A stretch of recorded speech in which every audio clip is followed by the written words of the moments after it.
Le soleil, témoin immuable de la grandeur et de la décadence des civilisations. Les hommes lui ont prêté des pouvoirs cosmiques pouvant faire et défaire les empires.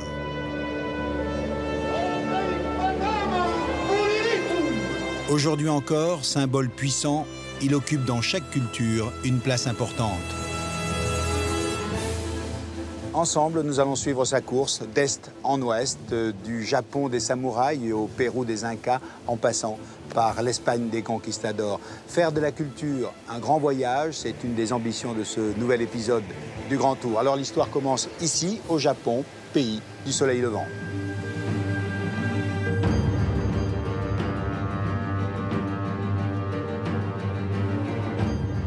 Nous sommes à Kyoto, la mythique cité impériale. Cette ville antique est en soi un véritable trésor.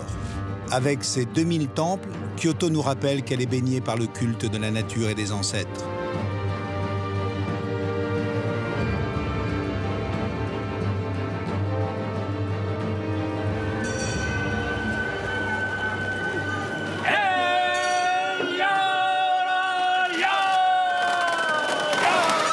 Aujourd'hui, Kyoto est en effervescence. Elle fête le Gion Matsuri, le festival le plus important du Japon.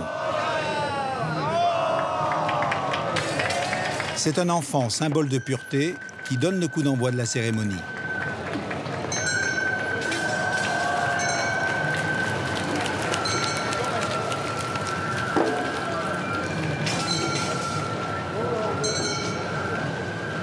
Le Gion Matsuri, c'est un événement considérable ici au Japon. Un mois de festivités et puis un point culminant, c'est aujourd'hui, c'est le jour du défilé. C'est une tradition qui perdure depuis 11 siècles.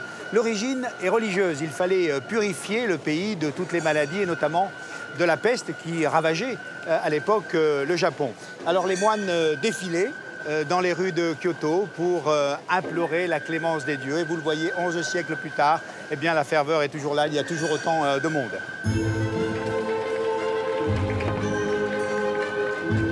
Pendant près de 5 heures, le défilé va sillonner les rues du quartier de Gion, un des quartiers les plus anciens de Kyoto. Tirés à main nue par des chaînes humaines, ces chars richement décorés peuvent mesurer 6 mètres de haut. À leur bord, une soixantaine de personnes.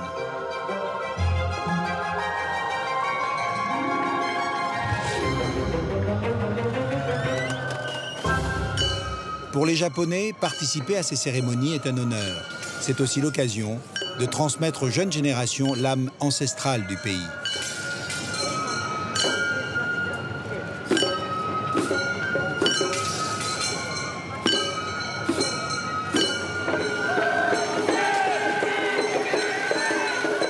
Faire tourner ces monstres en bois est un véritable défi. Les Japonais utilisent pour cela des tiges de bambou qu'ils arrosent pour faire pivoter les roues.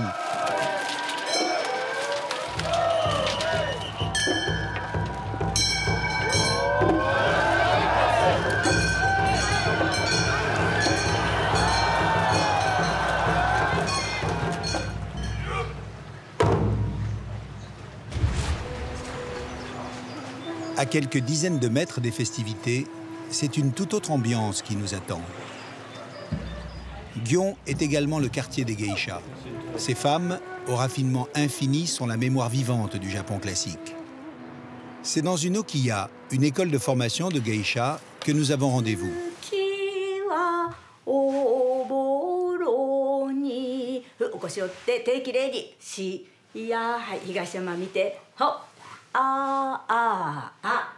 Fukunae a 16 ans. Elle est apprentie geisha, c'est-à-dire meiko. Elle est en formation depuis 6 mois.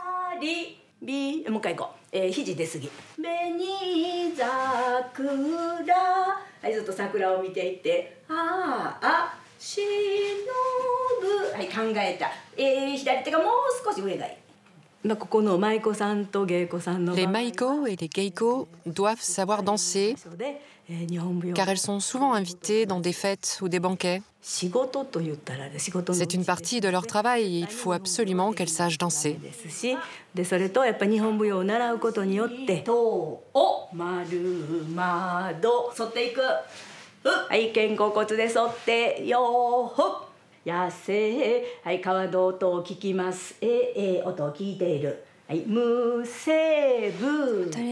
En fait, il faut toujours faire les meilleurs gestes, que les doigts soient bien unis. Il faut être élégant avec les mains ainsi qu'avec le regard. Il faut plier les genoux et faire attention à tout. C'est ça qui est difficile. Toujours plier les genoux.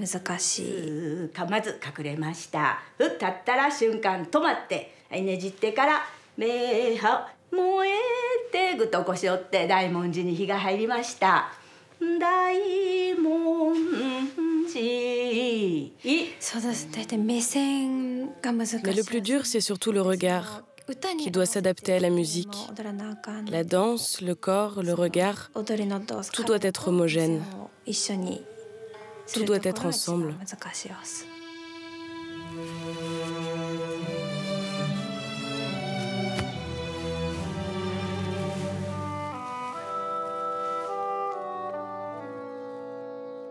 Les okiyas sont entièrement gérés par des femmes. Leurs pensionnaires sont toutes célibataires et si l'une d'entre elles souhaite se marier, elle doit quitter l'établissement.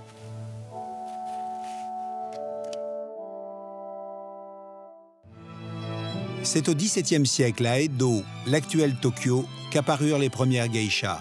À l'époque, beaucoup d'entre elles étaient vendues dès l'âge de 3 ans par des familles pauvres.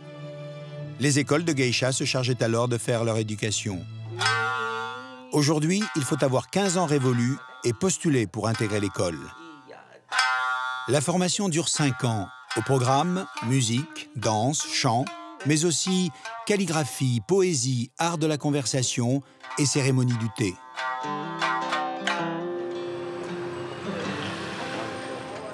Il reste moins de 1000 geishas à travers le pays. Leur présence est toujours recherchée par une clientèle aisée.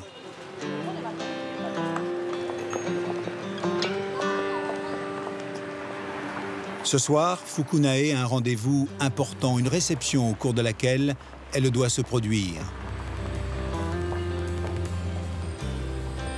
Exceptionnellement, elle accepte la présence de notre caméra pour le moment intime du maquillage.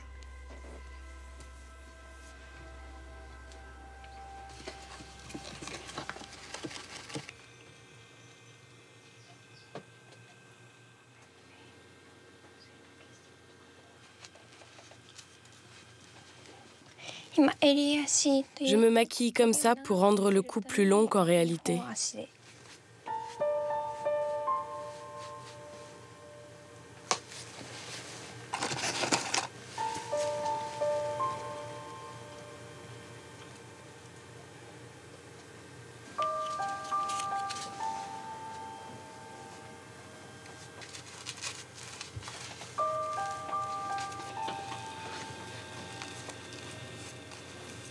Au Japon, le concept de beauté a toujours été associé à la blancheur de la peau. Le blanc est synonyme de bien-être et de pureté.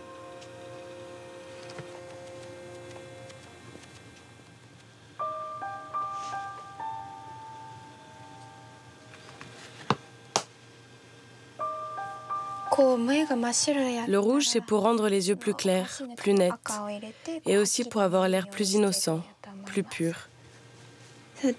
La première année, on ne met du rouge que sur la lèvre inférieure. C'est la règle.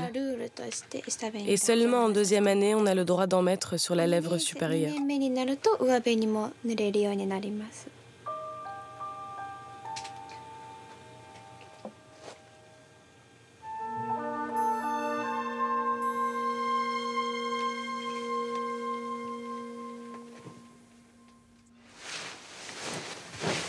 Si c'est une femme qui dirige l'école de formation des geishas, c'est un homme qui est en charge du rituel de l'habillement.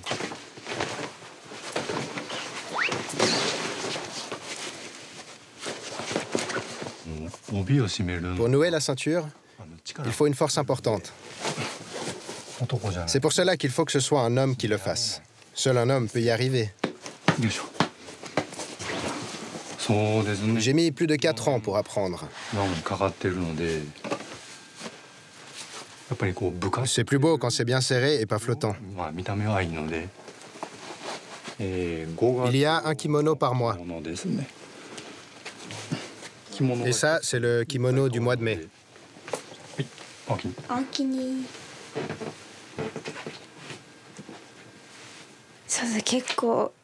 Ça ne se voit peut-être pas, mais c'est très serré.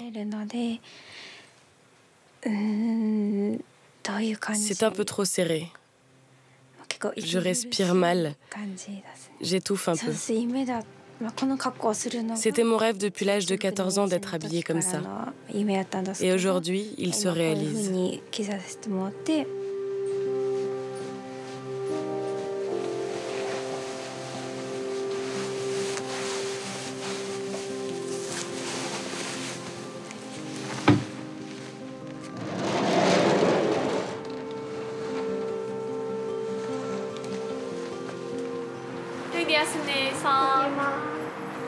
Il est l'heure pour Fukunae de se rendre à son rendez-vous.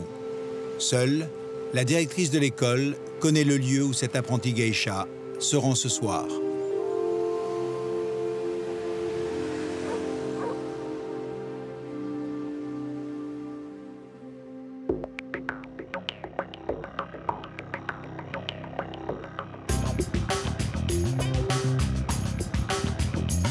Inscrite au patrimoine mondial de l'UNESCO, Kyoto n'est pas seulement une ville qui prend soin de son passé. Elle reflète aussi la modernité japonaise. La gare de Kyoto est une vraie curiosité architecturale.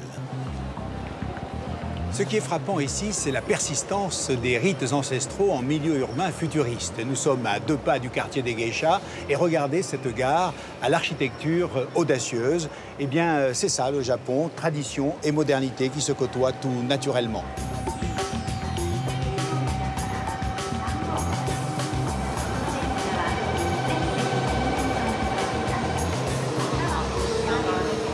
Le Shinkansen est le train le plus rapide et le plus célèbre du Japon. Il est réputé pour sa ponctualité. Dans 3 heures, je serai à Tokyo.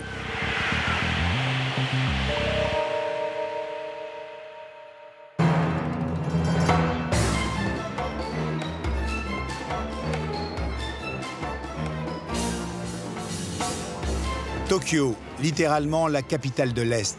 L'urbanisme de la ville est la synthèse entre le design contemporain et l'héritage du passé. Ici, l'espace est un enjeu crucial. Le manque de place est tel que les sommets des gratte-ciel accueillent souvent des terrains de sport.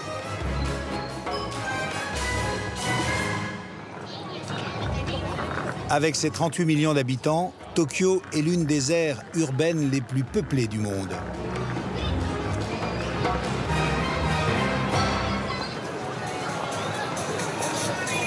Le quartier de Harajuku est l'un des quartiers excentriques de la ville. Vitrine de la mode et de la création, les jeunes Japonais s'y rassemblent en fin d'après-midi et se distinguent par leur style vestimentaire.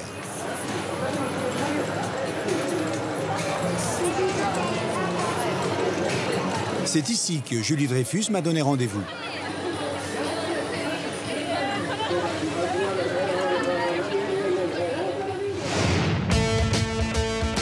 Julie Dreyfus, actrice française, vit au Japon. Elle est connue en Occident pour son rôle de Sophie Fatale, l'une des tueuses professionnelles du film Kill Bill de Quentin Tarantino. Julie, depuis une vingtaine d'années, vous vivez en partie ici au Japon. Quel est le regard que vous portez sur cette société ? Moi, j'adore les Japonais. Ils sont pleins de qualités, par exemple. Ce sont des gens qui sont créatifs, sont très bons vivants, ce qui n'est pas quelque chose qui est connu forcément. Ce sont des gens qui ont une appartenance au groupe qui est très prononcée. Ça, c'est un lieu commun, mais je pense que grâce à ça, ils ont une éthique de travail, ils prennent leur travail très au sérieux, ce qui leur permet d'être très consciencieux et de donner une valeur à tout travail. Il n'y a pas de saut métier, il n'y a pas de petit métier. On fait partie d'une machine. Chaque personne est importante. On sent une énergie, un côté, je dirais, positif, qu'on voit la vie plutôt du bon côté, le verre à moitié plein plutôt qu'à moitié vide, comme dans certains pays. Oui. Ce sont des gens très positifs qui réussissent à se concentrer sur les bonnes choses de la vie, les petits plaisirs. Ils sont très friands de petits détails comme ça, les cerisiers en fleurs. Enfin... C'est ce qui leur permet d'affronter parfois des grands malheurs collectifs. Sans doute, en partie, puis un grand pragmatisme et puis un concept de leur place dans l'univers qui fait qu'ils acceptent que la nature soit très puissante. Il y a à peu près presque 130 millions de Japonais sur un territoire 2 fois plus petit que la France. Vous n'avez pas l'impression parfois d'être un peu à l'étroit ou oppressé? Tokyo, c'est très intense, c'est très très intense. Alors, pour m'évader, souvent je vais près d'ici au sanctuaire de Meiji. Si vous voulez, je vous y emmène. Avec plaisir.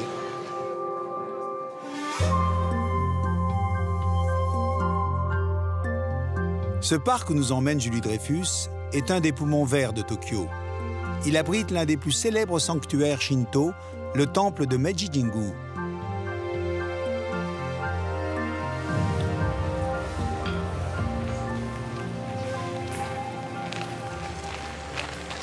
Julie, ce parc, c'est plus qu'un jardin public, c'est un lieu de spiritualité. C'est un sanctuaire shinto.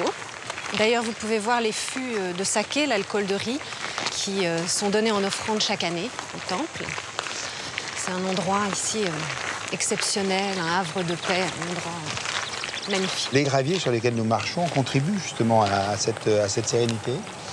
Oui, traditionnellement, on devait se nettoyer dans une rivière avant de rentrer dans un temple. Alors maintenant, le gravier symbolise le lit de la rivière et le bruit du pas sur le gravier vous permet de vous purifier le corps et l'âme.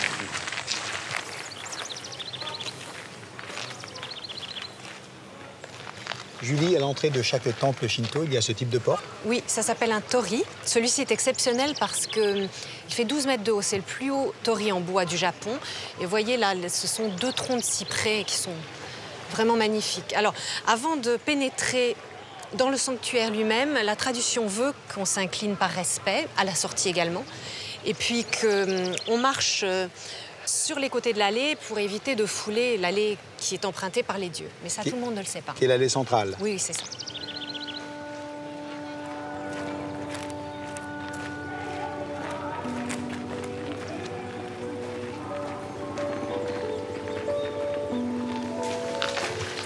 Autre rituel avant de pénétrer dans l'enceinte sacrée, c'est le rituel de la purification. Oui, pour être véritablement pur de corps et de cœur. Alors, on commence par les mains. Ensuite, la bouche. On rince, en fait. Hein? À nouveau, la main. Et ensuite, le manche du récipient. Voilà. Et à présent, on peut rentrer dans le temple.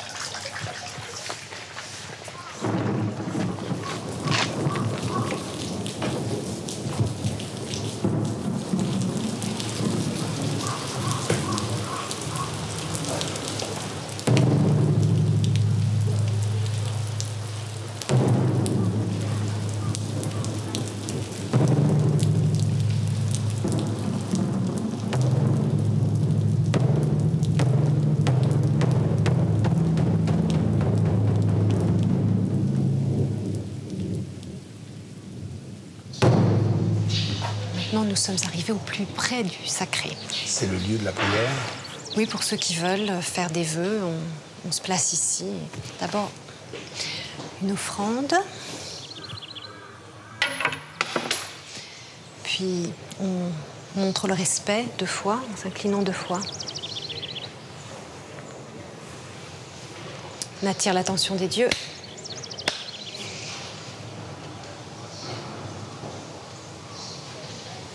Et encore une fois, une marque de respect.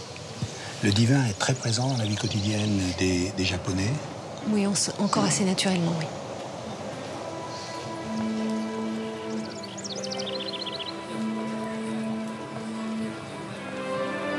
Si le Shinto est la religion ancestrale de l'archipel, les Japonais ne pratiquent pas forcément une seule religion. Comme au temps des samouraïs, l'âme japonaise est habitée par les philosophies shinto, bouddhiste et confucéenne. Le syncrétisme permet à chaque croyant de puiser en elle selon sa sensibilité.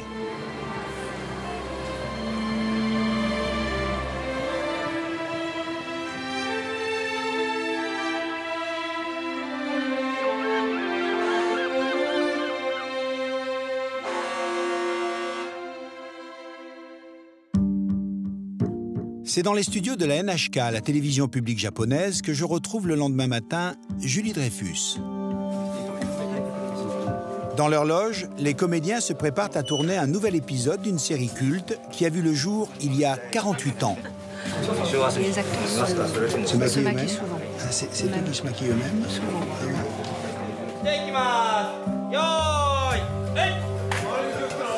Le feuilleton raconte l'histoire des samouraïs. Les aventures de ces guerriers légendaires sont diffusées chaque dimanche.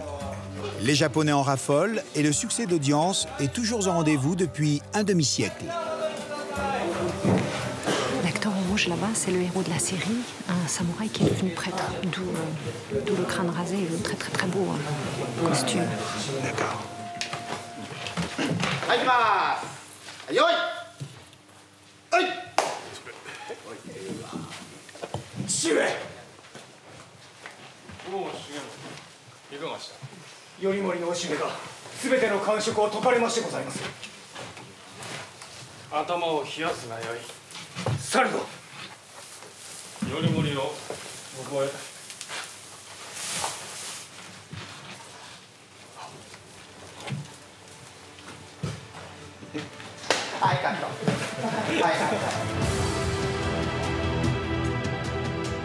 Si ce feuilleton bat des records de longévité, c'est parce que l'histoire des samouraïs est intimement liée à celle du Japon.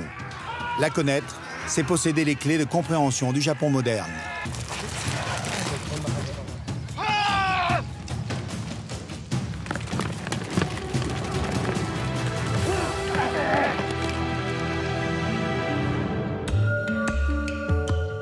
Le mont Fuji, le cœur mystique du Japon.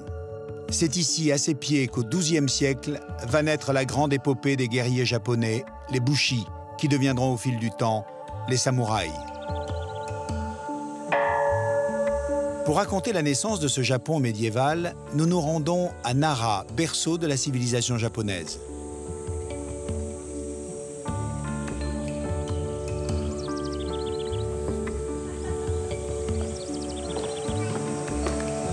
Nara fut dans le temps une fastueuse capitale impériale. Un grand nombre de ses monuments sont inscrits au patrimoine mondial de l'humanité. Parmi eux, le temple bouddhiste Todaiji. Il date du 8e siècle. Ce bâtiment monumental est la plus grande structure en bois du monde. Il abrite un immense Bouddha. 16 mètres de haut, 437 tonnes de bronze, c'est absolument impressionnant. Ce Bouddha a été édifié en même temps que le temple par l'empereur Shomu, qui espérait ainsi mettre fin à une grande épidémie de variole qui ravageait l'ensemble du Japon à l'époque. Regardez bien les pupilles, elles sont peintes. Elles ont été peintes par l'empereur Shomu lui-même, qui voulait ainsi symboliquement insuffler la vie à ce Bouddha.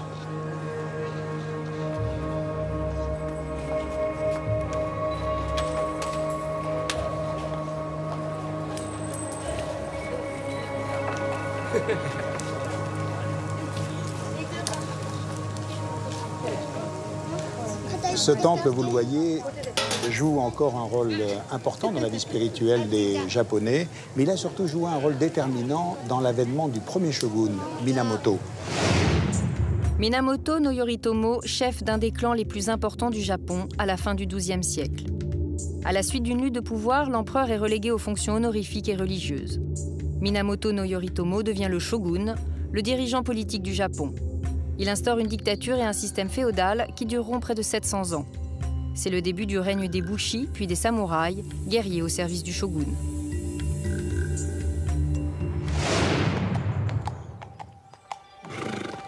Avant de manier le sabre, les samouraïs furent d'abord des archers à cheval. C'est la grande période des Bushi.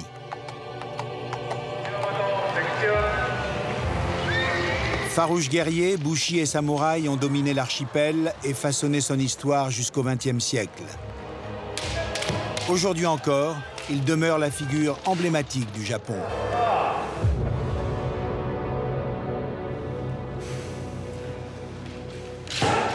Ici, dans ce dojo, on perpétue l'art des samouraïs, le kendo, c'est-à-dire la voie du sabre.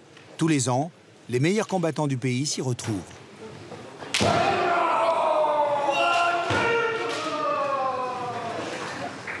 Hiroshi Yano a 71 ans, il a commencé le kendo à l'âge de 13 ans et l'enseigne depuis près de 50 ans. Autrefois, c'était un combat avec de vrais sabres, un combat à la vie à la mort pour tuer l'autre. Mais aujourd'hui, ce n'est pas du tout pareil, il faut faire vivre. Cet art a évolué du sabre qui tue au sabre qui fait vivre. Et l'apprentissage de la technique doit conduire à la formation de l'être humain. Comme la plupart des arts martiaux japonais, le kendo fut inventé par les samouraïs en temps de paix pour continuer à s'entraîner loin des batailles. La maîtrise du sabre devient alors une discipline du corps et de l'esprit.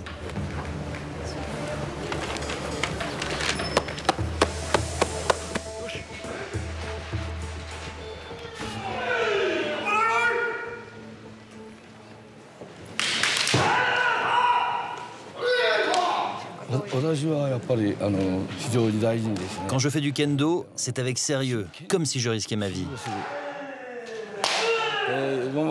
Plus on pratique le kendo, plus on se rend compte de sa profondeur.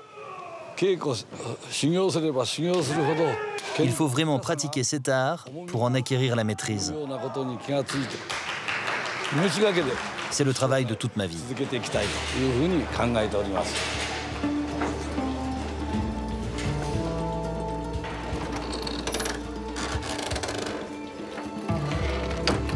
Dans ce monde de guerriers impitoyables, seules quelques femmes se distinguèrent.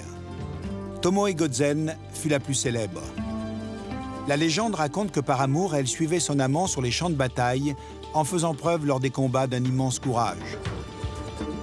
Considéré depuis comme un véritable samouraï, Tomoe est devenu un personnage récurrent du théâtre No, le théâtre traditionnel japonais. Une pièce évoque ses exploits.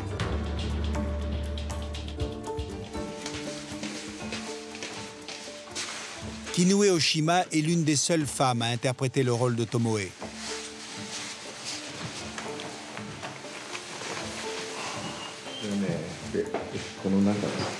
Attention, maintenant je vais serrer.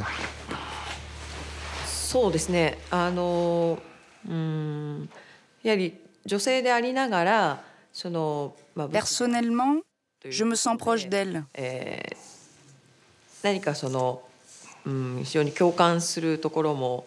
Plus proche que des autres personnages féminins du théâtre No. Car même si c'était une femme, c'était avant tout une guerrière.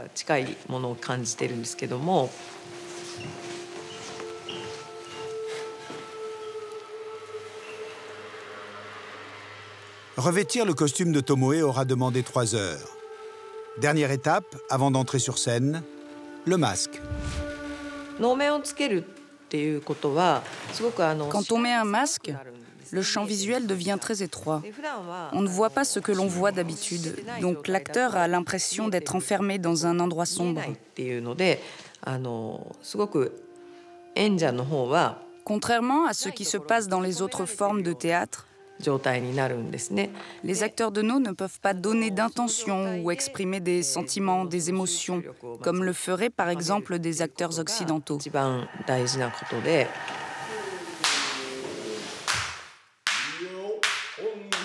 Le théâtre No est né aux environs du XIVe siècle. C'est un art très fermé, exigeant, codifié.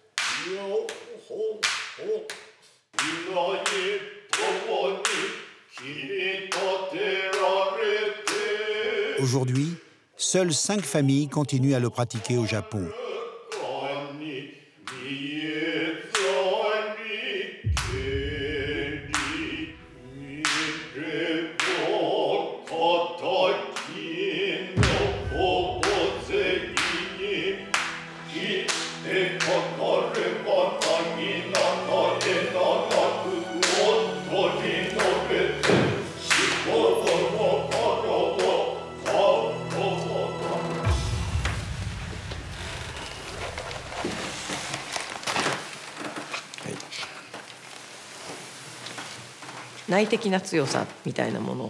Tout cela demande beaucoup de concentration. C'est cette concentration qui est très importante et on comprend mieux pourquoi cet art s'est développé grâce aux samouraïs.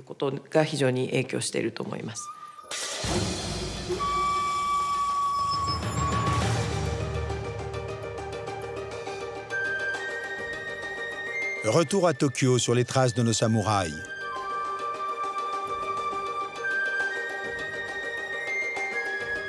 Les récits révèlent qu'au moment de partir au combat, les samouraïs attachaient une grande importance à leur apparence.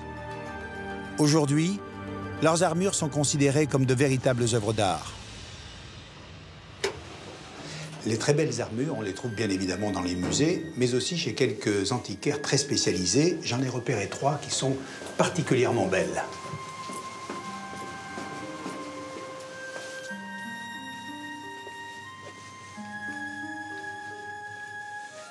Voilà, ce sont des armures du XVIIIe siècle, des armures d'apparat magnifiques. Le casque est très très beau. Le casque est un élément très personnel chez le samouraï. Il y place des symboles qui lui sont utiles, importants psychologiquement pour lui. Celui-ci a voulu mettre un symbole bouddhiste, sans doute pour signifier qu'il était protégé par le ciel. Et puis le masque. Le masque qui, bien sûr, protège le visage, mais a une fonction, je dirais, de faire peur à ses ennemis. On raconte ici, d'ailleurs, au Japon, une anecdote sur un samouraï qui se pensait invincible et qui, dès qu'il apparaissait sur le champ de bataille avec son casque et son armure, faisait fuir ses ennemis sans qu'il livre combat. Et puis un jour, il a changé de masque et il a été tué. Comme quoi, les apparences sont souvent trompeuses, mais parfois utiles. Le samouraï est un combattant entièrement tourné vers l'offensive. L'un des seuls dans l'histoire de l'humanité à se battre sans bouclier. Il ne fait qu'un avec son sabre.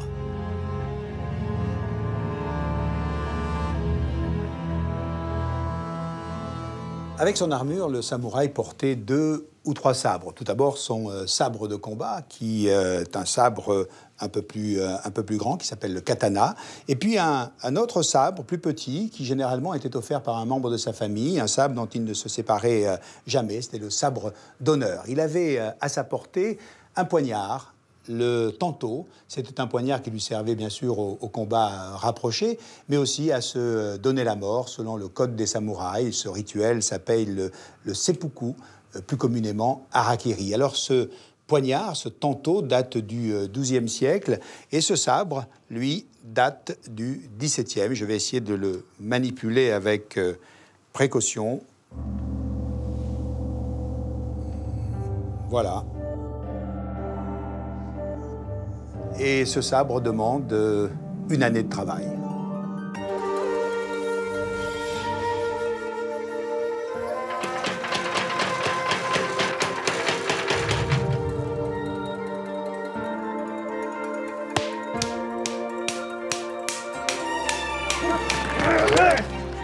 Tout au long du XVIe siècle, le Japon est à feu et à sang. C'est l'âge d'or des samouraïs. La majorité des châteaux japonais est bâtie à la fin de cette période. Parmi les 12 châteaux demeurant intacts, Matsumoto est l'un des mieux conservés. Il n'a connu ni siège, ni bataille, ni bombardement. Il a tout simplement échappé aux guerres. Sa silhouette noire lui vaut le surnom de corbeau.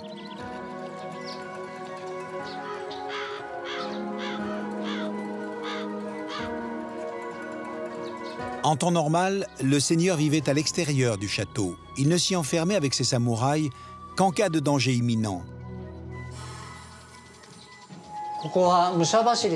On appelle cet endroit la course des samouraïs. Il se nomme ainsi parce que les samouraïs couraient en armure en passant par ici.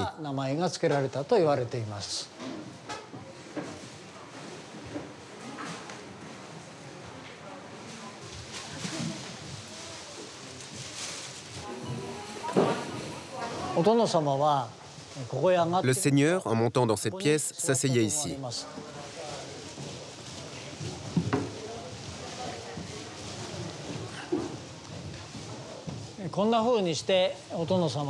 Il était assis comme ça. Et si les ennemis s'approchaient, il devait se faire le harakiri. Heureusement, le château de Matsumoto n'a pas été encerclé par des ennemis. Donc aucun seigneur n'a dû se donner la mort ici.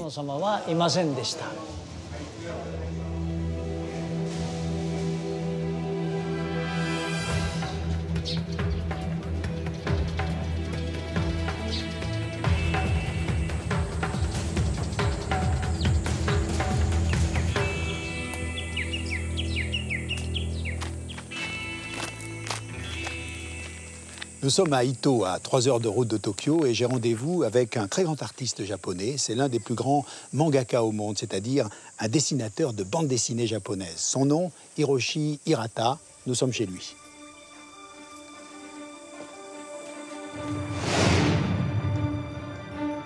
Maître incontesté des aventures des bushi et des samouraïs, Hiroshi Hirata est le premier mangaka à avoir été traduit en France en 1969. Publié dans le monde entier, il est aujourd'hui salué par les historiens pour le réalisme de son travail.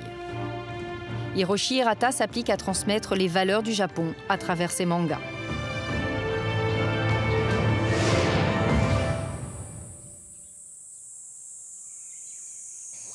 Rencontrer Hiroshi Hirata chez lui est un véritable privilège.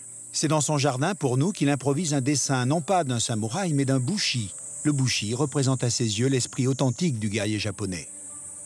Hirata-san, vous auriez aimé être samouraï? Non. Non, je n'aurais pas aimé être un samouraï, car un samouraï reçoit des ordres. Je ne veux pas dépendre de quelqu'un. J'aurais aimé être un bushi, car personne ne donne d'ordre au bushi. Un bushi est indépendant.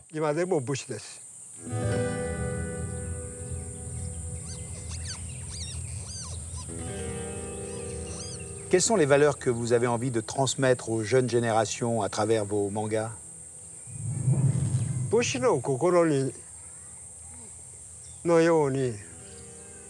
Il faudrait que chaque jeune exprime ses idées, sans crainte, qu'il les réalise.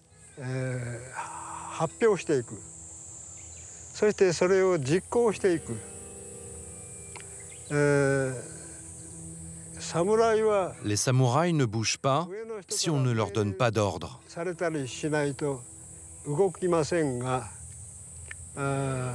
Les bushis pensent par eux-mêmes. Et les jeunes d'aujourd'hui, s'ils travaillent dans une entreprise, sont obligés d'obéir.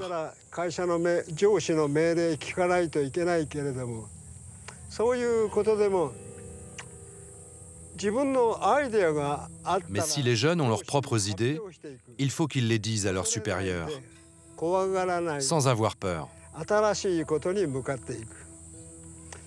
C'est ça l'esprit du bushi. Et je souhaite que les jeunes aient cet esprit.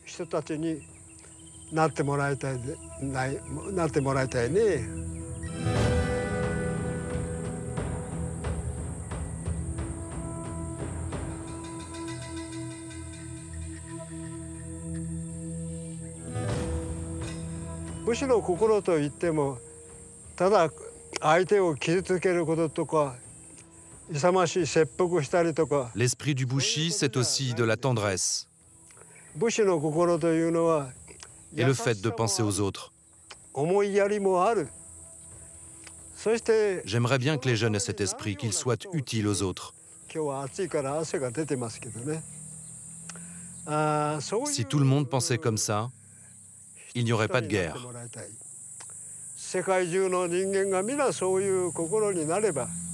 Domo arigatou gozaimasu. Merci, merci.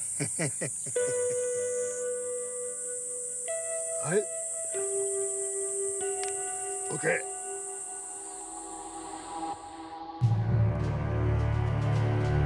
La toute-puissance des samouraïs durera 7 siècles. Elle s'achève quand l'empereur Meiji souhaite reprendre le pouvoir au shogun. Le pays se divise alors en 2 camps. C'est ici, au château d'Osaka, que se joue l'une des plus importantes batailles entre les partisans des 2 hommes.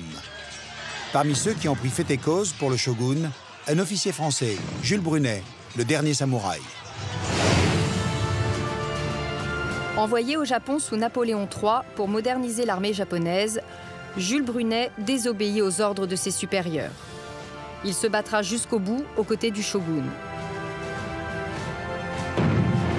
Son histoire inspirera Hollywood à travers le héros du film Le Dernier Samouraï, interprété par Tom Cruise. De ces combats meurtriers, c'est l'empereur Meiji qui sortira vainqueur. Pour signifier sa victoire, l'empereur fait remplacer sur les façades des châteaux tous les emblèmes du shogun par le symbole impérial, le chrysanthème. Le port du sabre est désormais interdit aux samouraïs.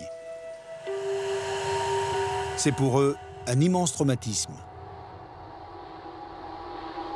L'empereur s'installe à Tokyo et fait de la ville la capitale impériale. Avec lui s'ouvre une nouvelle ère, celle du Japon moderne.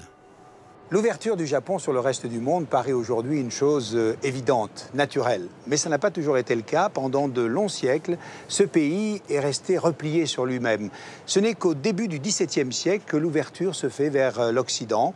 Le shogun de l'époque envoie un certain nombre de samouraïs comme ambassadeurs en Europe. Et parmi eux, il y en a un qui s'appelle Hasekura et il s'installe à Madrid, où nous le retrouvons. Tsunenaga Hasekura est choisi pour nouer des relations entre le Japon et l'Europe. Il devient alors le premier samouraï ambassadeur. C'est en Espagne que son action sera la plus marquante.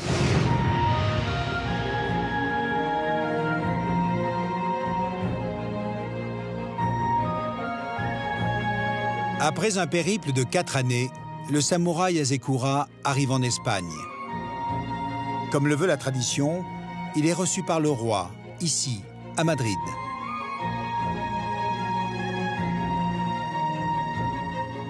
Dans ses bagages, un grand nombre de cadeaux dont le plus précieux est exposé aujourd'hui dans le musée du Palais Réal.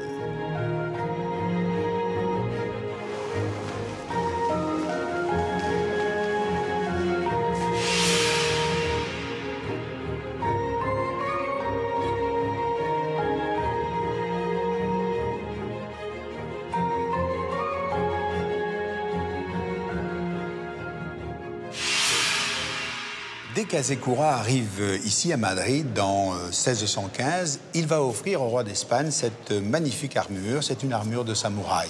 En fait, Hasekura rêve de créer des liens privilégiés entre le Japon et l'Espagne. Il va même se convertir au catholicisme et se faire appeler Dom Philippe, Philippe comme le roi, Dom Philippe et Francisco Hasekura. Malheureusement, à la même époque, dans son pays, on efface toute trace de christianisme, ce qui ne va pas arranger les relations entre l'Espagne et le Japon.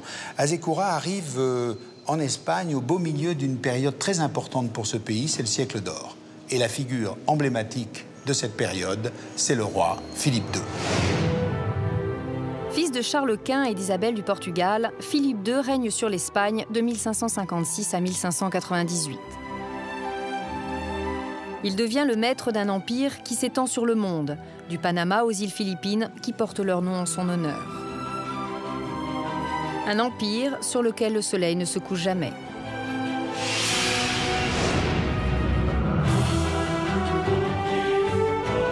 Situé à 45 km de Madrid, le palais de l'Escurial demeure la grande œuvre architecturale du règne de Philippe II. Il est composé d'un palais, d'une basilique, d'un monastère, d'un collège et d'une bibliothèque. On l'appelle la Parilla de l'Escorial, le grill de l'Escurial, en référence au martyr de Saint-Laurent dont la basilique porte le nom. Ces architectes l'ont bâti en s'inspirant des écoles flamandes et italiennes. Sa construction dure 23 ans, un temps record pour l'époque. À l'entrée de l'église, les statues de David et Salomon, deux rois censés évoquer Charles Quint et Philippe II.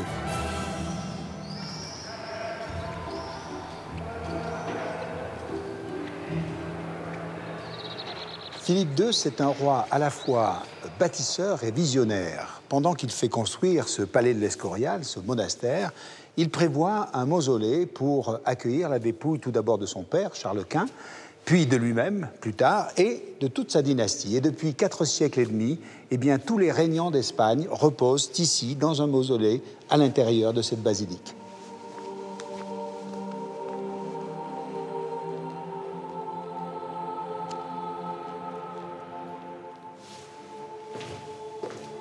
le Panthéon des rois se trouve précisément au-dessous du cœur de la basilique, au pied de cet escalier de marbre que nous allons emprunter dans le silence, par respect pour les lieux.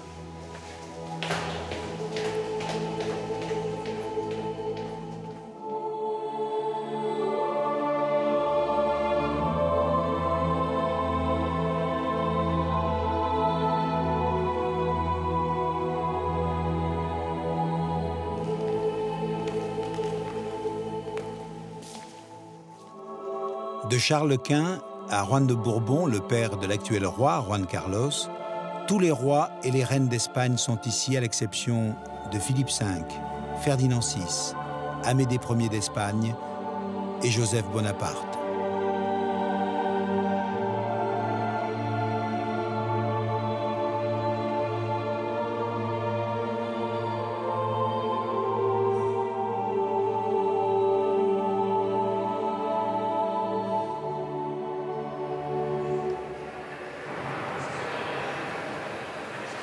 Fervent religieux et amateur d'art, Philippe II va tout au long de sa vie rassembler à l'Escurial plus de 7500 reliques et pas moins de 43 autels.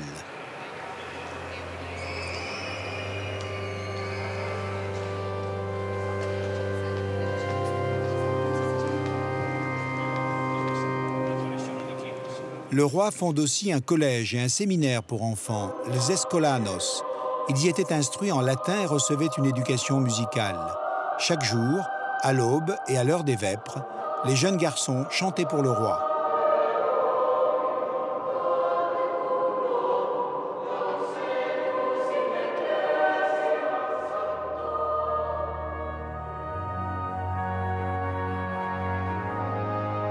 En fait, le palais de l'Escurial est tout entier dédié aux deux passions de Philippe II, la foi et la culture.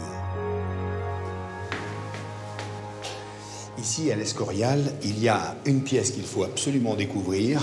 C'est un endroit à la fois magique et étonnant, c'est la bibliothèque. Venez avec moi.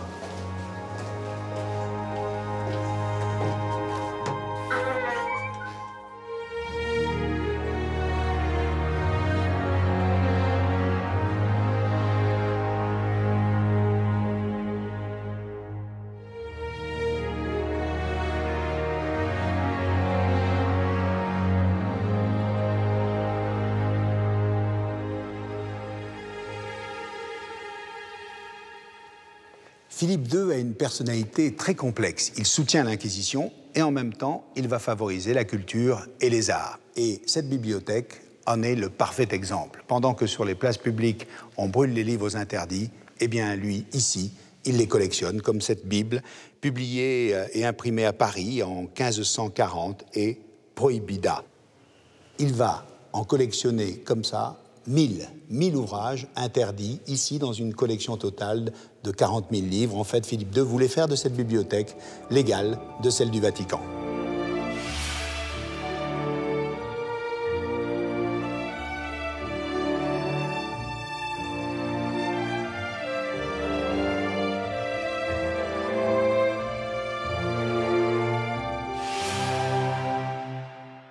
Les fresques qui sont au plafond représentent les arts et la connaissance. Et cela permet également de classer les livres par discipline. Et puis, petit détail, côté collège de l'Escorial, côté académie, vous avez la philosophie. Et de l'autre côté, côté monastère, vous avez la théologie. Et bien sûr, les deux se font face.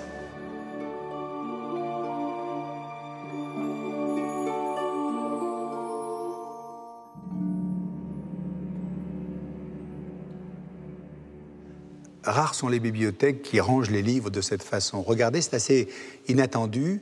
Toutes les tranches des ouvrages sont présentées face aux visiteurs. Deux vertus à cela. La première, c'est que l'or reflète la lumière. Et la deuxième, c'est que ça permet de lutter contre l'humidité.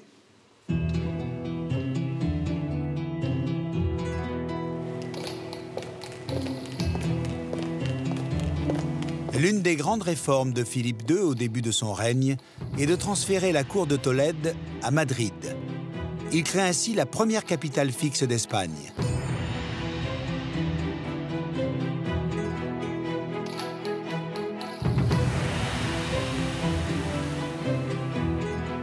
Lorsque le roi fait de la cité castillane sa nouvelle capitale, il oblige les propriétaires madrilènes à loger les membres de sa cour. Les grands bourgeois, mécontents, camouflent alors certaines pièces de leur maison qui deviennent invisibles de l'extérieur. C'est ainsi que naissent les casas a malicia, les maisons à malice, pour tromper les autorités sur le nombre de chambres disponibles.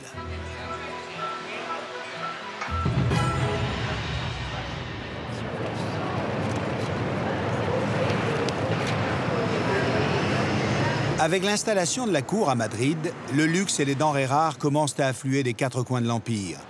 Les Espagnols découvrent alors un nouveau trésor, le chocolat.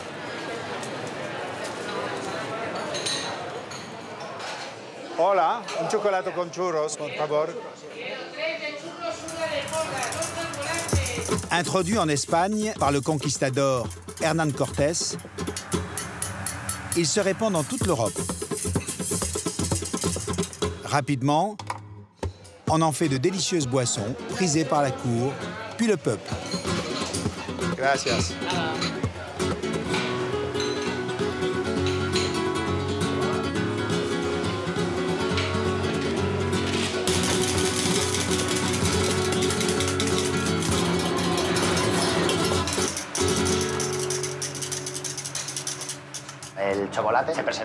Les graines de cacao sont présentées à la cour. À l'époque, Philippe II est prince. Le chocolat est très vite apprécié. Il se répand à travers toute l'Europe. Dans le cas de la France, il connaît son succès grâce à l'union entre l'infante d'Espagne, Anne d'Autriche, et Louis XIII. On dit qu'autrefois, le chocolat se faisait en France mélangé avec du lait. Et en Espagne, on l'élaborait à l'eau. C'était la petite différence entre le chocolat français et l'espagnol. Lorsque quelques temps plus tard, les fameux churros sont inventés, le chocolat con churros devient à Madrid une véritable institution.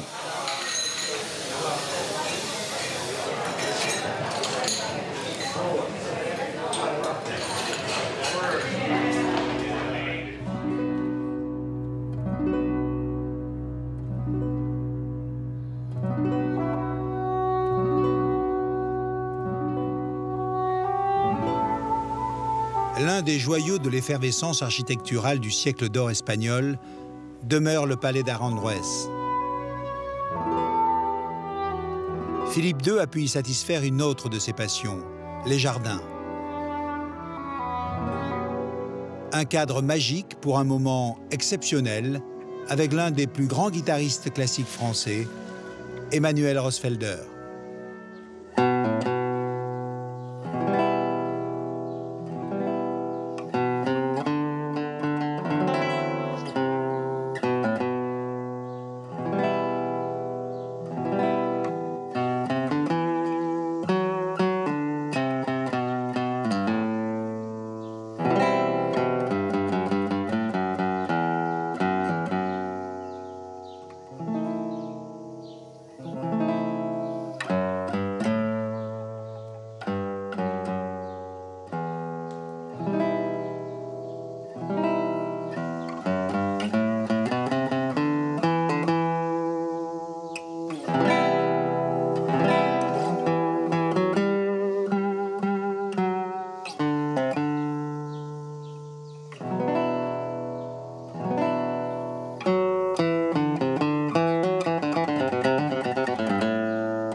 Emmanuel, écoutez, le thème musical du concerto d'Aranjuez ici, dans les magnifiques jardins d'Aranjuez, c'est un pur délice. Magnifique. Le siècle d'or est une période très importante pour la guitare. Le siècle d'or est une période très importante dans la mesure où la guitare baroque d'accompagnement est devenue la guitare baroque soliste. Elle va quitter les palais royaux pour descendre dans la rue. Absolument. Et on va écrire pour elle. On va écrire pour elle, on va abandonner un petit peu ce côté juste, eh bien, ritournel, accompagnement, voilà, quelque chose d'un petit peu comme ça, simpliste, entre guillemets, pour se tourner vers une guitare qu'on va écouter avec plus d'attention, une guitare plutôt soliste. Et un des premiers morceaux Alors l'un des tout premiers morceaux, on peut dire que c'est Gaspar Sanz, l'espagnol, le grand compositeur espagnol, qui a imaginé ce thème de Canarios, qu'on appelle, et qui a fait eh bien, de la guitare un instrument polyphonique où la mélodie et l'accompagnement se sont retrouvés mélangés. Un exemple? Eh bien un exemple, c'est parti.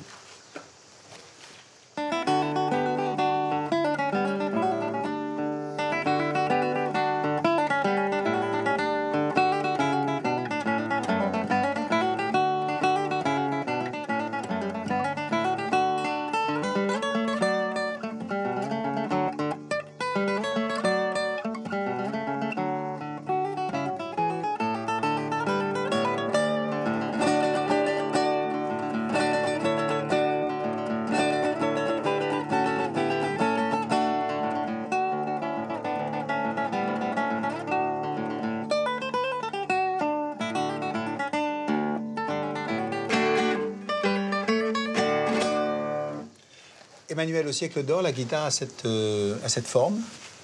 Non, la guitare au siècle d'or est plus petite. Elle n'a que 5 cordes et elle sonnait beaucoup moins fort que celle-ci, naturellement. Parce que, eh bien, il n'y avait pas encore ce travail avec les ongles, il n'y avait pas encore ce matériau de la corde plus élaboré. C'était du boyau, donc c'était une corde qui était quand même limitée en matière de projection. Merci pour ce moment et merci Emmanuel pour ce petit cours d'histoire de la guitare. Merci beaucoup.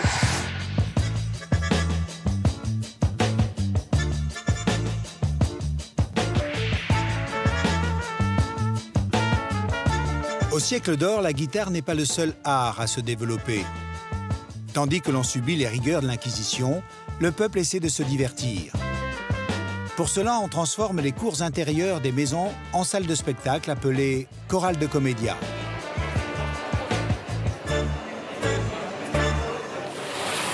Celui-ci est classé monument national. Il se trouve à Almagro. Il accueille des comédiens depuis le XVIIe siècle. À l'époque, c'est l'unique endroit où se donnent rendez-vous toutes les classes sociales. Mais au siècle d'or, le brassage a ses limites. Hommes et femmes doivent garder leur distance. Ici s'asseyaient les hommes, car il était interdit que les hommes et les femmes soient mélangés. Les femmes occupent la cazuela. Il s'agit de ce balcon. On l'appelle la casserole, car imaginez-vous toutes ces femmes agglutinées avec leurs jupes. Elles devaient littéralement cuire.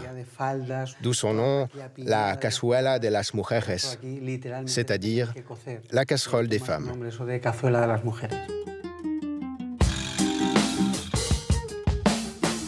Nous quittons Almagro et son choral de comédia pour Madrid. Sous l'impulsion de Philippe II, Madrid devient rapidement une ville où s'épanouissent les artistes. C'est au marché San Miguel, dans le cœur historique de la cité, que j'ai rendez-vous avec la célèbre chanteuse Luz Casal. C'est elle qui interprète la chanson emblématique du film Talons aiguilles de Pedro Almodóvar. Cuando sufras, cuando llores, también piensa en mí. Cuando quieras quitarme la vida, no la quiero para nada, para nada me sirve sin ti. Luz Casal, vous m'avez toujours dit être passionnée par ce siècle d'or espagnol. Est-ce que le statut de la femme a évolué pendant ce siècle? Un petit peu. Avant, c'est la femme à la maison ou au monastère. Oui, c'était soit l'un, soit l'autre. Oui. Et petit à petit, les choses ont changé. Les grands écrivains Calderón de la Barca disaient l'homme, c'est le petit monde. Et la femme, le petit ciel. Ah, c'est joli. L'homme, c'est le petit monde et la femme, c'est le petit ciel. C'est le siècle d'or pour la femme. Est-ce qu'on trouve trace dans la littérature, justement, de la position et de l'espérance, de l'espoir qu'ont les femmes? Des phrases que Cervantes a écrites. Et si vous... Oui, volontiers, volontiers. Je le peux lire. C'est une allégation de la bergère Marcela, qui fait. Yo conozco que todo lo hermoso es amable, mas no alcanzo que por razón de ser amado esté obligado lo que es amado por hermoso a amar a quien le ama. El verdadero amor ha de ser voluntario y no forzoso. Ouais. C'est le premier écrit que j'ai lu de cette époque. Où la femme revendique un peu son indépendance. Comment dire, hein? Qu'est-ce que vous dites? Je suis une femme avec la liberté. Avec... Et c'est pas parce que tu m'aimes que moi je t'aime. oui, c'est comme ça. Ouais. Est-ce que les artistes espagnols se sont inspirés de ce siècle d'or? J'espère, hein, surtout sur le théâtre, c'est très important pour nous. Non? Calderón de la Barca, Lope de Vega, Tirso de Molina. Ils sont joués encore aujourd'hui, ces écrivains? Oui, normalement, oui. Mais à l'époque du siècle d'or, une chanteuse comme vous n'aurait pas pu s'exprimer? Non, c'est pas possible. Non, je ne connais aucune femme qui chante, aucune femme qui écrit de la musique. Actuellement, pour les femmes, je peux faire toutes les choses que je pense avec toute la liberté. C'est complètement la autre cara, non? Vous n'auriez pas pu vivre au siècle d'or, alors? Non, c'est pas pour moi. J'adore l'histoire de l'Espagne, c'est très, très important pour moi, mais je ne peux imaginer vivre comme ça. Gracias. C'est la terre, Patrick, merci. Vamos.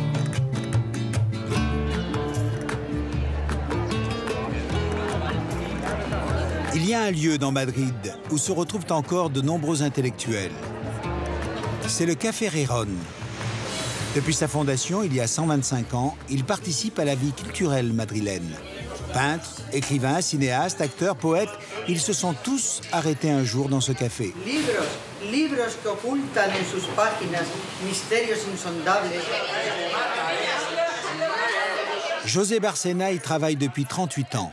Le Café Rirón, depuis sa fondation, a toujours privilégié la poésie. Grâce aux poètes, mais aussi aux muses. Sans muses, il n'y a pas de poète. Vamos, muchachos, apuremos el vino, que al vino no lo vence ni la muerte. Alfredo, adelante. Hola misma. A ver, continuamos. El viejo pescador. Ya no te me escapas, mar.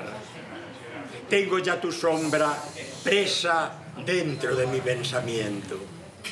Por eso ya no me quieres. Maldito mar que me deja sin nada de lo que tuve. Solo como concha hueca. Voy a lanzarme a tu abismo. Y para que ya no puedas librarte nunca de mí, me ataré al cuello una piedra que pese sobre tu fondo como la rabia me pesa de no poder escupirte porque está mi boca seca. Trágame, mar, todo entero. Quiero ver si te envenenas.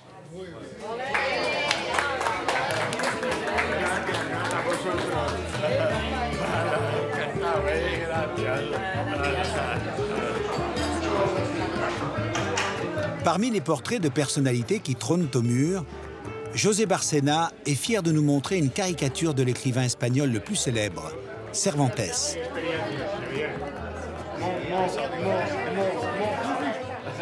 À la fin du 19e et tout au long du 20e siècle, les artistes qui venaient ici demandaient soit un verre, soit le recado de escribir. Le serveur devait amener des feuilles et une plume au client pour écrire. C'est ce que l'on voit sur cette caricature de Cervantes. Un serveur lui apporte son recado pour qu'il écrive son œuvre immortelle, le Don Quichotte de la Mancha.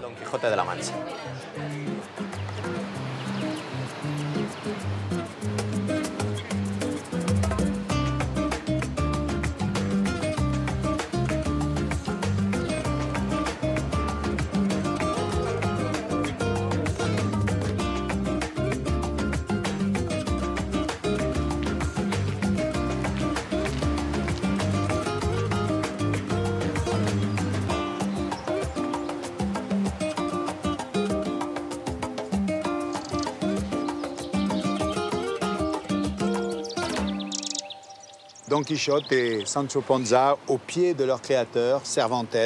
C'est sans doute la sculpture à Madrid la plus photographiée, tant le personnage est universel. C'est d'ailleurs un personnage qui est fièrement revendiqué par les Espagnols. Nous sommes place d'Espagne.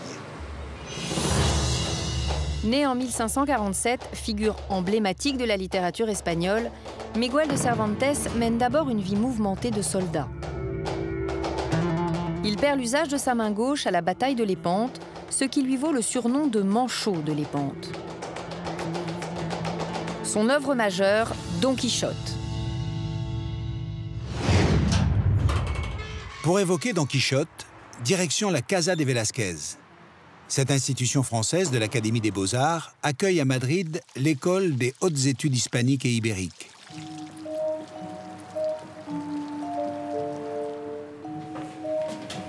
Nous y rencontrons Xavier Baudouin, directeur artistique de l'école, un passionné de Don Quichotte.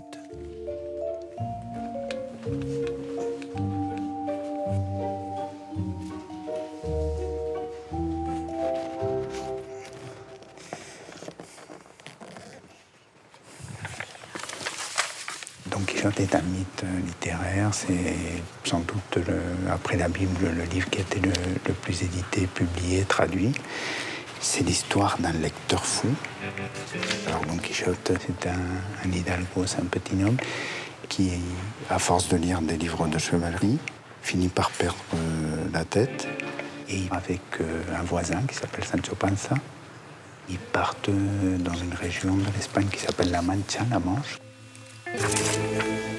C'est une région complètement continentale, au centre de l'Espagne, qui a un haut plateau, qui est désertique, et qui est un territoire qui est le contraire des romans de chevalerie. Parce que Don Quichotte est aussi une parodie des romans de chevalerie. Et les romans de chevalerie, c'est des forêts verdoyantes. Et la Mancha, c'est un territoire sec, aride. Et c'est dans ce territoire-là que Don Quichotte va avoir ses aventures.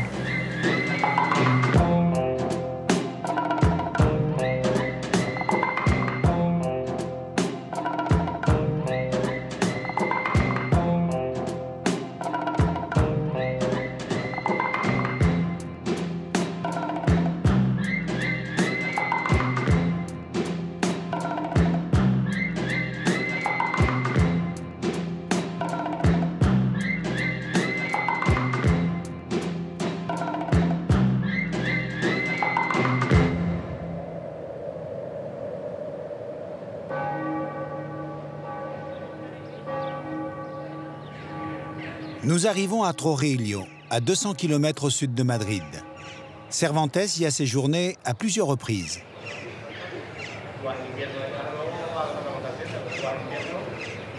C'est ici, dans ce cloître, que j'ai rendez-vous avec l'un des plus grands chanteurs d'opéra. Il interprète pour nous la mort de Don Quichotte. Ruggiero Raimondi.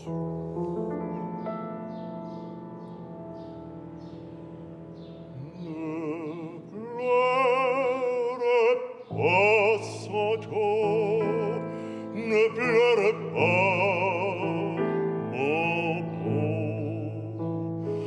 ton maître n'est pas mort, il n'est pas loin de toi, il vit dans une île heureuse où tout est pur et sans mensonge.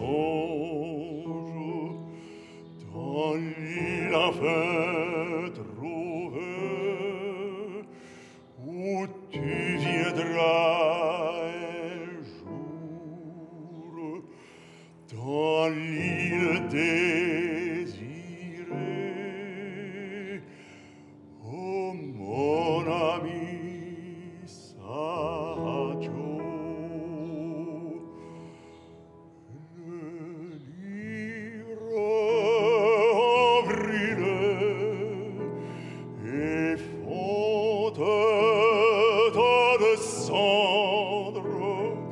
Si tous les livres m'attirent, il suffit d'un pour que je vive.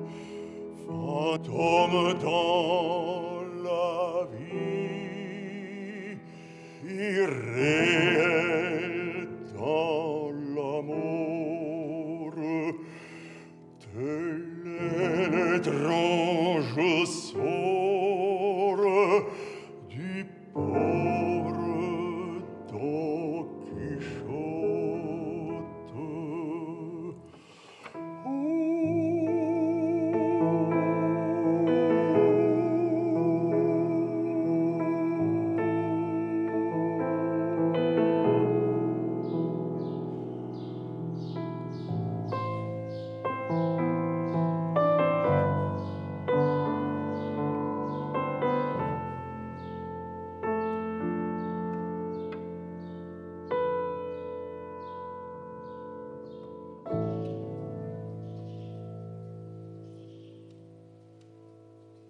Ruggiero Raimondi, on vient d'entendre La mort de Don Quichotte de Jacques Ibert.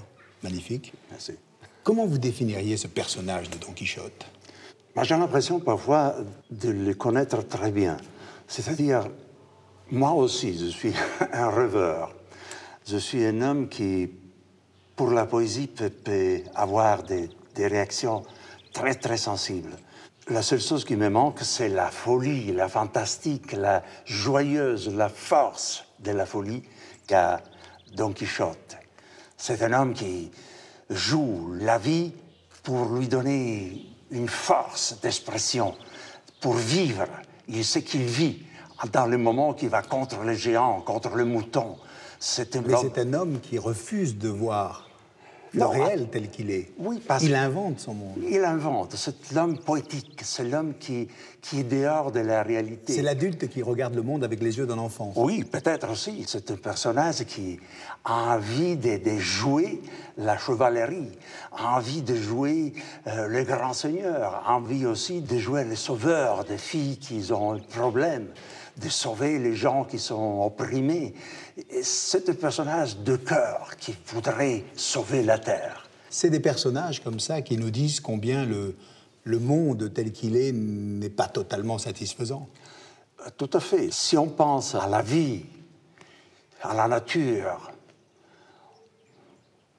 à ce qu'on aimerait faire, on s'aperçoit toujours qu'on est enfermé dans un cercle à cause du fait que les règles de ce monde sont trop étroites pour nous, pour les gens qui ont un rêve, qui ont le désir de sortir, de faire quelque chose de beau, de joyeux. Il nous faudrait un peu plus de Don Quichotte aujourd'hui? Je crois oui, ça serait pas mal. Alors Ruggiero, nous sommes ici dans un palais de Trujillo qui est un cloître aujourd'hui. Quand vous chantiez tout à l'heure, il y a quelques sœurs qui vous observaient extrêmement discrètement. Cervantes séjournait quelquefois ici. Trujillo, c'est aussi la patrie d'un autre grand espagnol, le conquistador Francisco Pizarro. Et oui. Alors, c'est lui qui va entraîner l'Espagne dans la conquête de l'Amérique latine et particulièrement du Pérou. Et c'est cette histoire que je vais vous raconter. Nous allons suivre ce personnage, lui aussi, hors norme.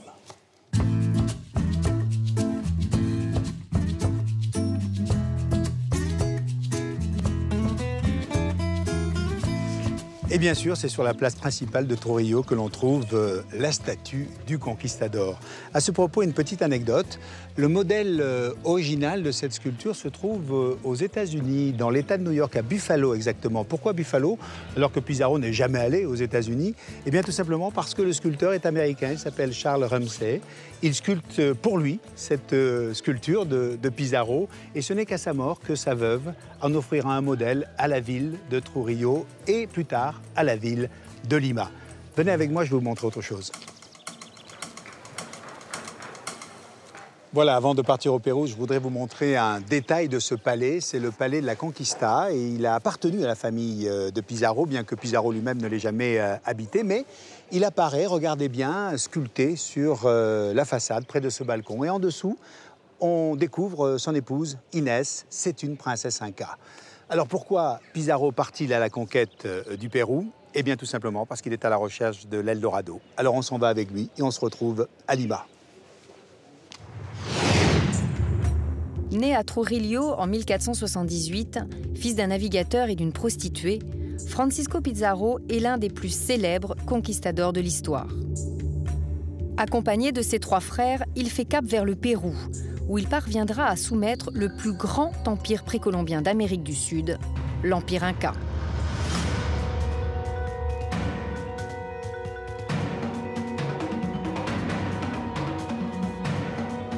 En s'embarquant pour le Pérou, Pizarro, comme beaucoup de conquistadors, rêve de faire fortune. Ses espoirs de richesse sont nourris par les récits qu'on lui a rapportés sur l'Eldorado et les cités d'or de l'Amérique latine. Une de ces légendes puise ses origines au cœur de la cordillère des Andes.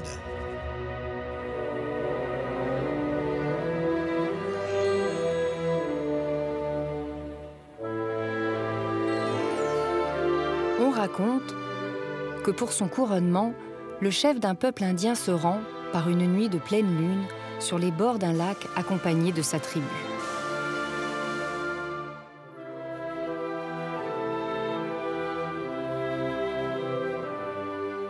Il est alors entièrement recouvert de poudre d'or. Ainsi paré, il devient l'Eldorado, c'est-à-dire le doré.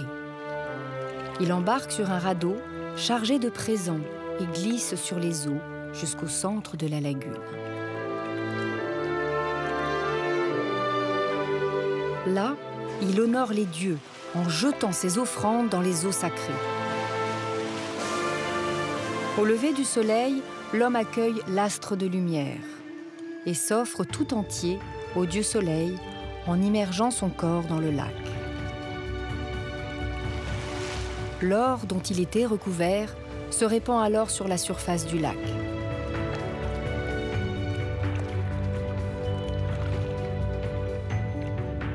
À son retour sur la berge, ses sujets se prosternent et le proclament nouveau prince.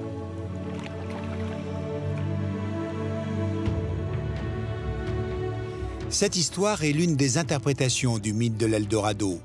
Bien qu'on en ignore encore tous les détails, on connaît aujourd'hui l'emplacement qui a inspiré cette légende. C'est un lac de Colombie perdu au milieu de la montagne. Mais cela, Francisco Pizarro ne le savait pas et sa quête de l'Eldorado le mènera finalement au Pérou.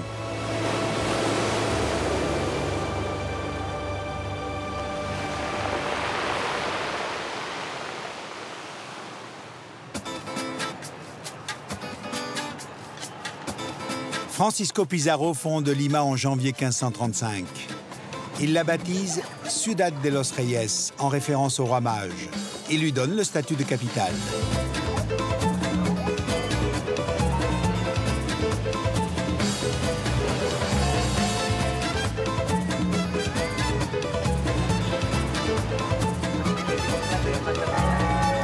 Construite à cette époque, la cathédrale de Lima est l'un des plus beaux exemples baroques coloniaux de toute l'Amérique.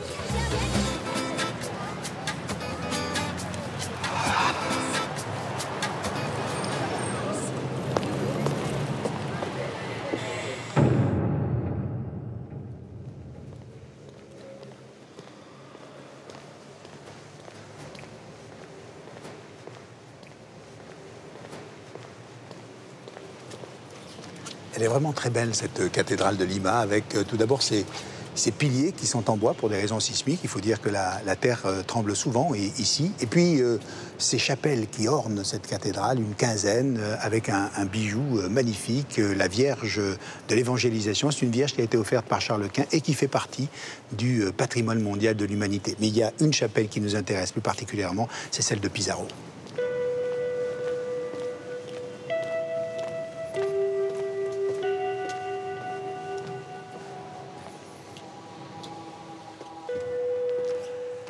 Cette chapelle, la voici, elle est entièrement en céramique et consacrée à Pizarro.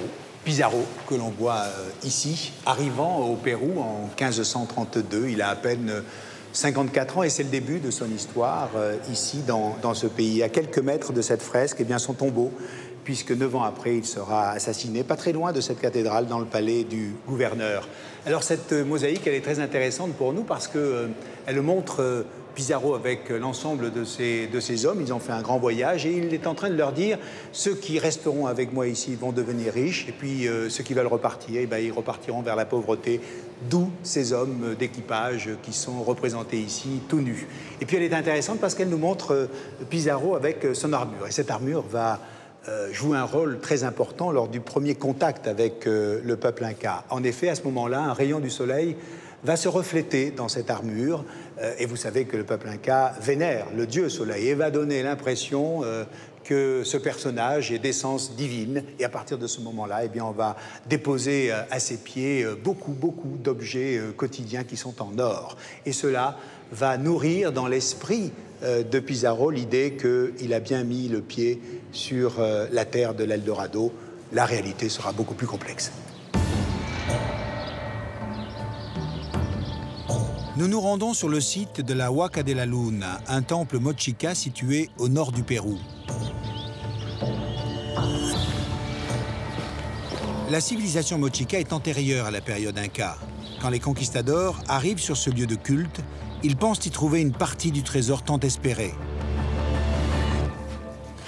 Déception, les objets découverts ne sont pas en or massif, mais en cuivre doré. Ça a trompé les Espagnols, évidemment. Ils ont été déçus parce qu'ils se sont rendus compte que l'or était de faible titre, c'est-à-dire qu'il n'était pas de grande qualité comme un or à 18 ou à 20 carats.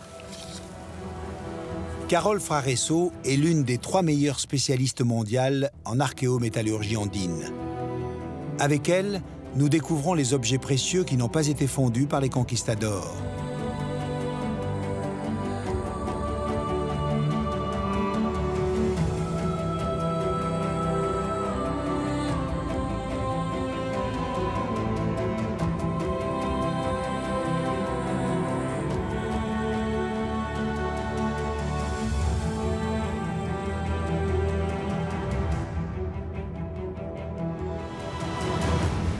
Nous l'accompagnons au musée Larco de Lima. Ce musée abrite des œuvres d'art de toutes les civilisations précolombiennes. L'or et l'argent avaient une valeur symbolique pour les Indiens. Alors l'or et l'argent sont les métaux par excellence. Comme dans beaucoup de sociétés anciennes, ils sont à mettre en relation avec les astres, l'astre du soleil et de la lune. L'or brille comme le soleil, l'argent brille comme la lune. L'or évoque la sueur du soleil, l'argent évoque plutôt les larmes de la lune. Donc ces deux métaux sont extrêmement complémentaires et ils traduisent aussi le concept de dualité qui est fortement ancré dans la cosmovision andine.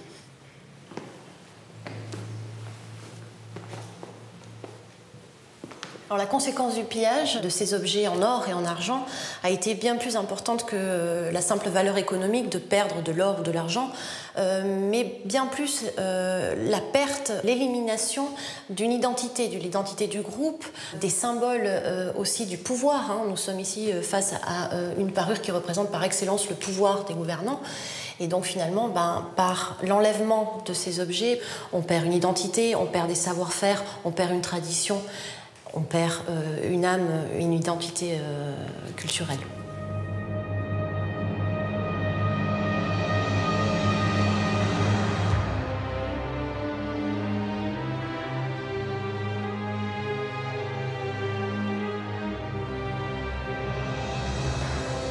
Il y a un lieu que Francisco Pizarro et ses hommes n'investiront jamais. C'est le Machu Picchu, l'une des grandes merveilles du monde.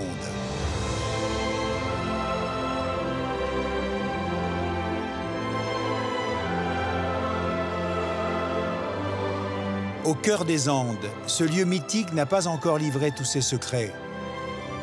La disparition des Incas qui l'ont peuplé reste un mystère.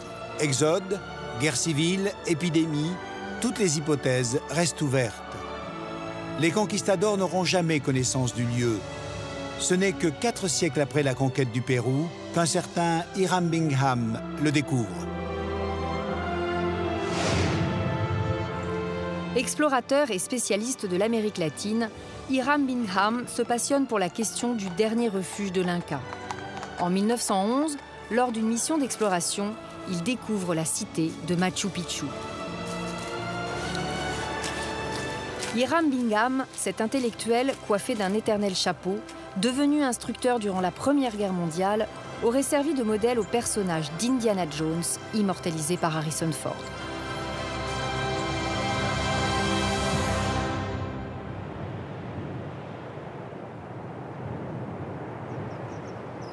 Il est 6 heures du matin. Le soleil ne s'est pas encore levé sur le Machu Picchu. Un événement très spécial se prépare. Il n'a lieu qu'une fois par an, le 21 juin, jour du solstice d'hiver dans l'hémisphère sud.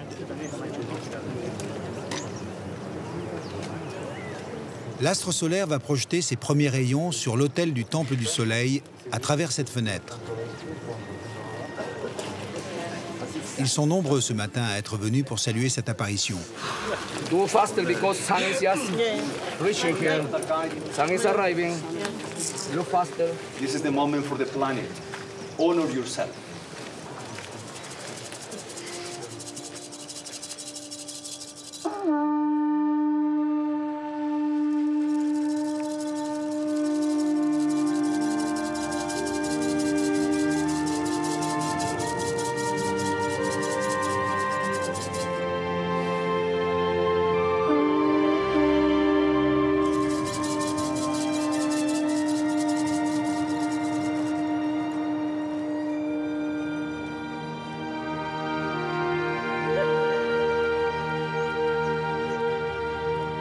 Cet instant magique était déterminant dans la vie des Incas.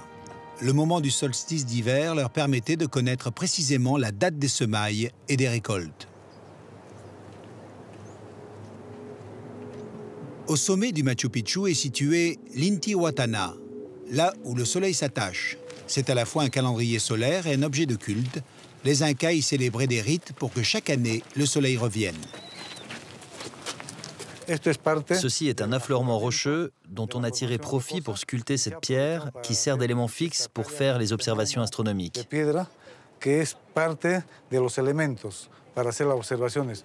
À chaque fois que l'observateur se met ici et que le soleil apparaît au sommet de la pierre, cela marque la fin d'un cycle solaire.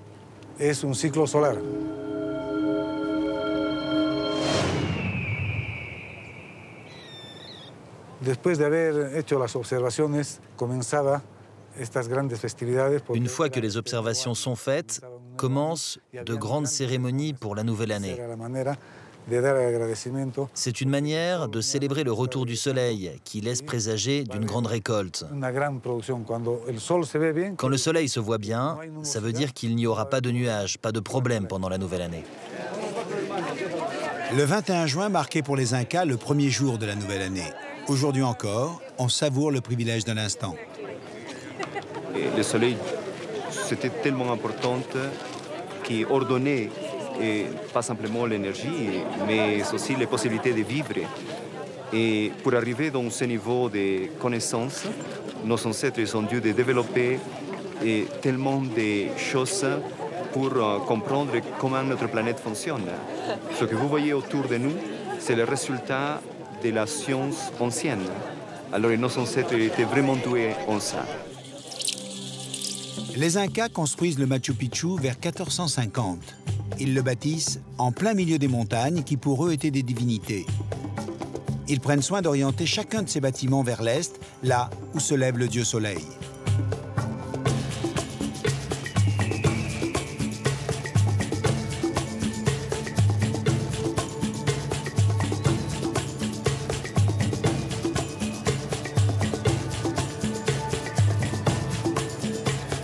Ville sacrée, résidence impériale, elle était aussi un site agricole. Du sommet jusqu'au fond de la vallée, de vastes terrasses ont été aménagées. Elles permettaient de nourrir la cité. Pour fertiliser la Pachamama, la terre-mère, ils ont su canaliser et apprivoiser l'eau. Quand on parle des Incas, il faut parler de leur ingéniosité hydraulique. On pense qu'ils étaient beaucoup plus avancés en ce domaine que le vieux continent. Ils avaient beaucoup de connaissances hydrauliques pour l'époque. Ici, on peut voir comment les canaux souterrains arrivent jusque dans cette fontaine et continuent leur chemin jusqu'à la rivière qui est en contrebas.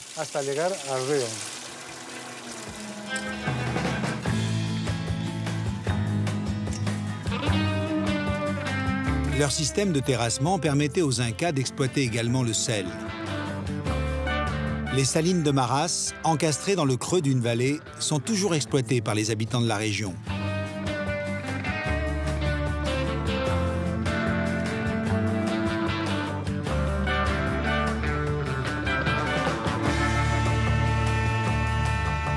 L'eau salée, issue d'une source volcanique, descend par gravité dans 4000 bassins où le sel est recueilli par évaporation.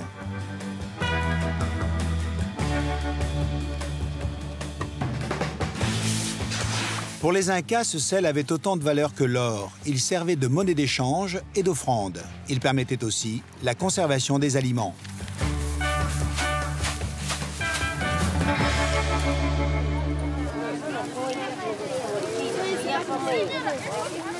Les Incas avaient également inventé un autre procédé de conservation qui permettait de garder les pommes de terre plusieurs années.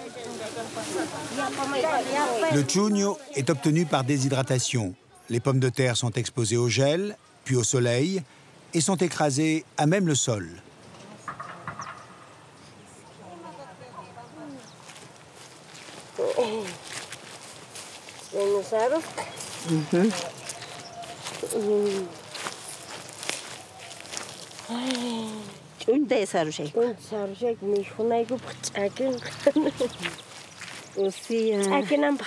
Para que seque, pues, porque así con agua no puede secar. Para que saque una semana, semana.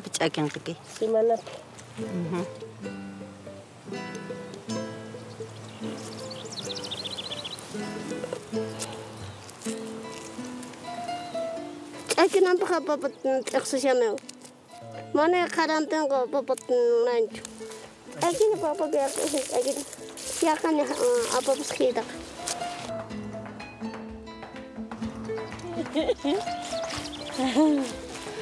Estamos bailando, como bailar hacemos.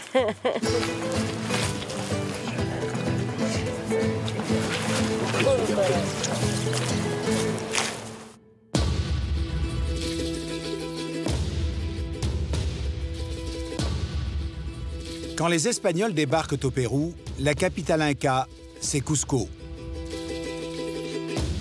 Cusco, 3400 mètres d'altitude.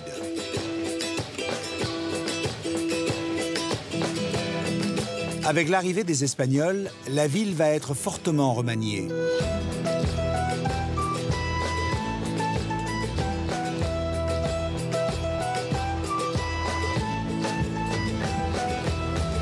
Elle représentait à l'époque un véritable symbole politique. Sa conquête va permettre aux conquistadors d'asseoir leur domination sur le pays.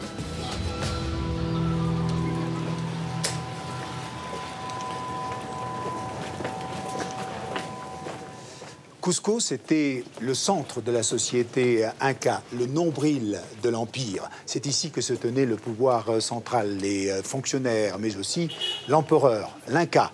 D'ailleurs, à ce propos, on a tort de dire le peuple inca, on devrait dire le peuple quechua, puisque le terme inca était réservé à l'empereur et à la classe dirigeante.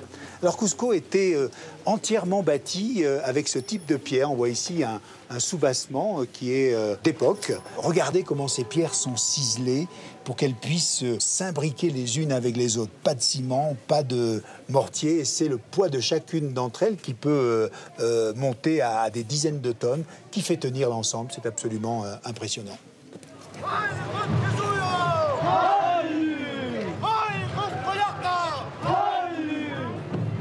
Aujourd'hui, Cusco fête l'Inti Raymi, la fête du soleil.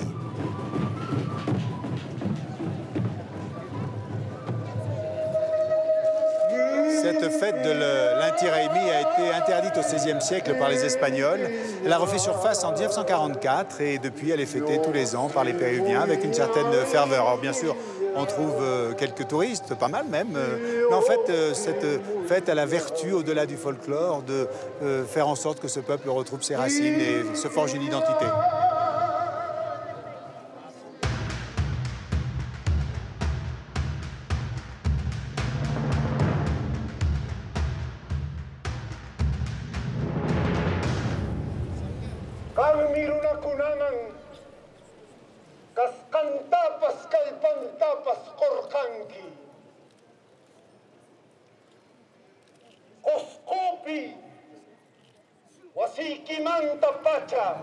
La fête de l'Inti Raymi commence toujours ici, à l'emplacement même où se dressait le temple du soleil. C'était le poumon religieux de Cusco. C'était un symbole tellement fort qui impressionnait les Espagnols. Ils l'ont fait raser pour construire, vous le voyez, le couvent de Santo Domingo. Alors, l'Inca vient de faire son apparition. Il salue sa cour, il salue son peuple, il salue sa garde rapprochée et les festivités vont pouvoir commencer. Le défilé va après s'ébranler dans les rues de Cusco.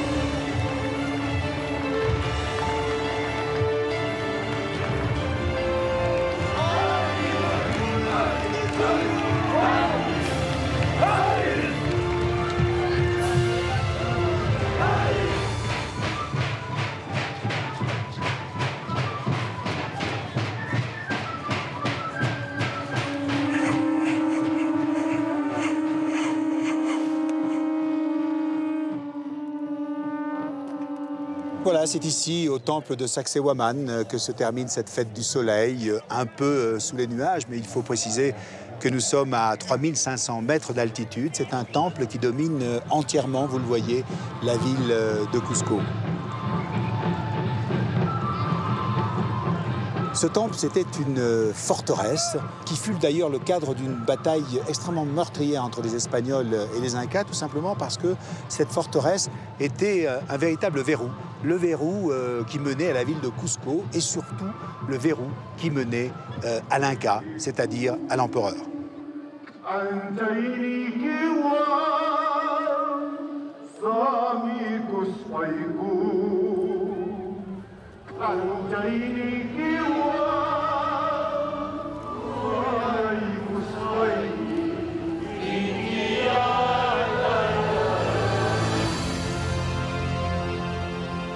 Pour être au courant des moindres faits et gestes des différentes populations de son empire, l'Inca s'appuie sur un incroyable réseau routier.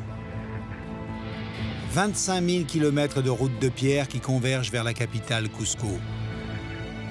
Ces chemins étaient parcourus entre autres par les chasquis, des messagers, véritables marathoniens d'altitude. En se relayant, ils pouvaient franchir 2000 kilomètres en une semaine.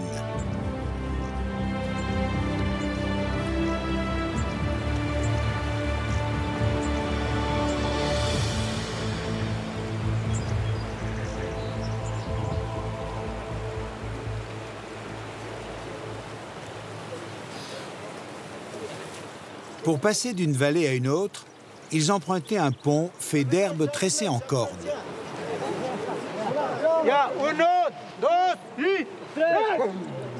Chaque année, les villageois de Quechua se rassemblent pour refaire entièrement le dernier pont hérité des Incas.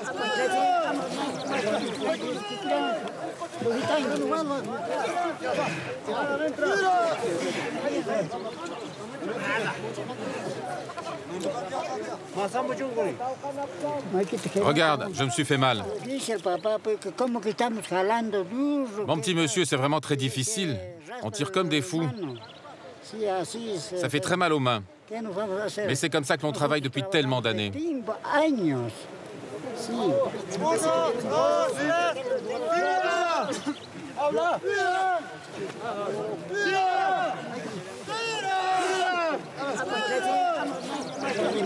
Depuis que je suis petit, j'ai toujours vu le pont se faire comme ça. Ce pont est bien davantage qu'un passage entre deux rives.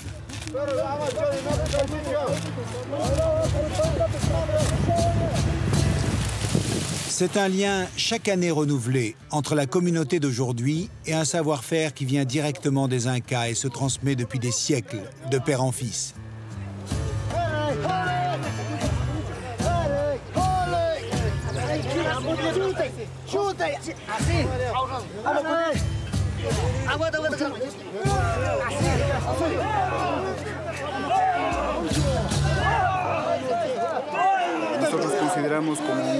Nous considérons ce pont comme quelque chose de sacré. Et c'est une obligation pour nous de le reconstruire chaque année.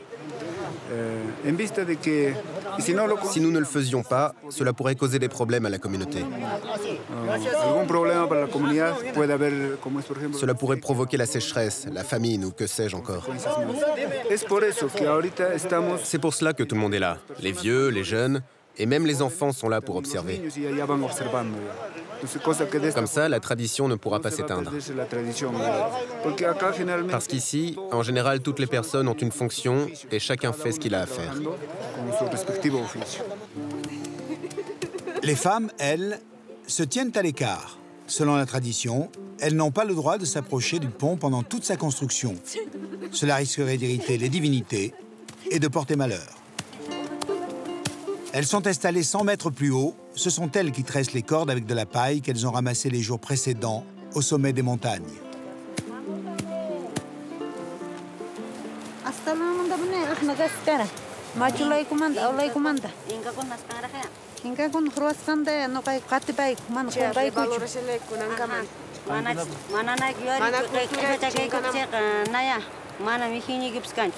Mana alin taruai ko manche kahliata runa ko natap chips hap irwang yang ko mamai bit purisha.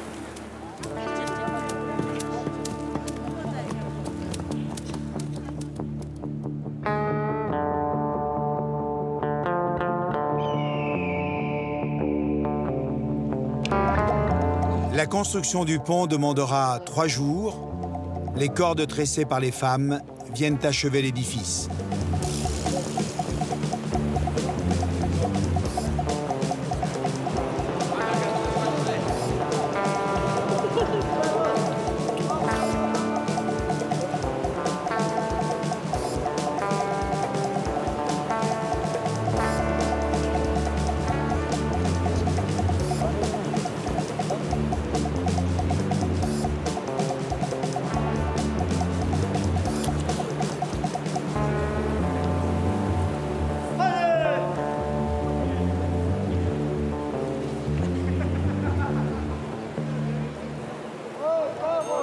Et bien sûr, celui qui a l'honneur d'emprunter le premier, le nouveau pont, c'est le chef de la communauté.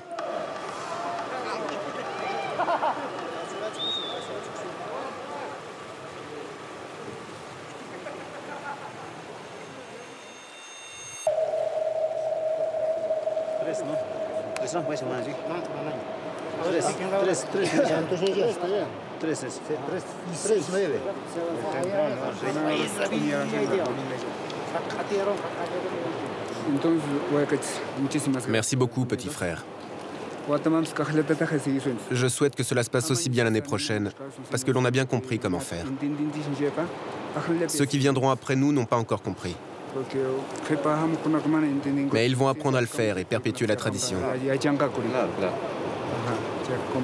À votre santé, mes frères.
Nous revenons à Cusco.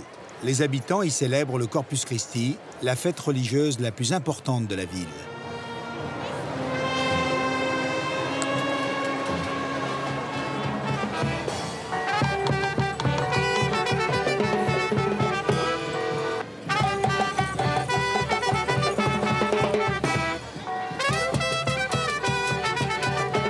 Pendant 2 semaines se succèdent processions et célébrations.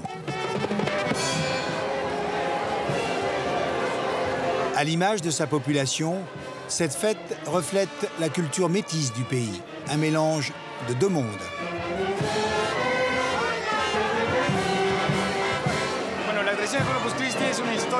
Le Corpus Christi vient du syncrétisme des 2 cultures, la culture quechua et la culture espagnole. Les Espagnols nous ont imposé cela ici, dans notre terre. Ici, avant, il y avait des momies, mais ils ont adapté les saints aux couleurs andines. C'est de là qu'est né le syncrétisme de cette histoire, et voici le Corpus Christi.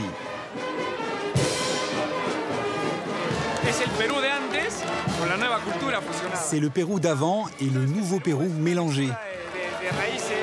Vous savez que le Pérou est un mélange des racines, des cultures, des races. C'est très important parce que beaucoup de personnes croient encore aux anciennes croyances. En fusionnant ces deux cultures, tu as ton présent et tes racines. Dans le temple de Santa Clara, l'heure est au dernier préparatif de la Vierge de Belém. Sa statue a été confiée pendant plusieurs jours aux nonnes de la paroisse qui l'ont habillée pour le défilé de cette année. C'est maintenant aux hommes de la confrérie de la décorer. Une responsabilité importante car la Vierge de Belém est réputée être la plus généreuse en miracles. Elle doit donc être la plus richement décorée. Nous sommes face à la Vierge de Belém. Nous pouvons dire que c'est la patronne de Cusco. Le peuple affectionne tout particulièrement cette image. C'est une fierté d'être auprès d'elle et d'en prendre soin. Elle est parée de ses plus beaux joyaux en cette fête du Corpus.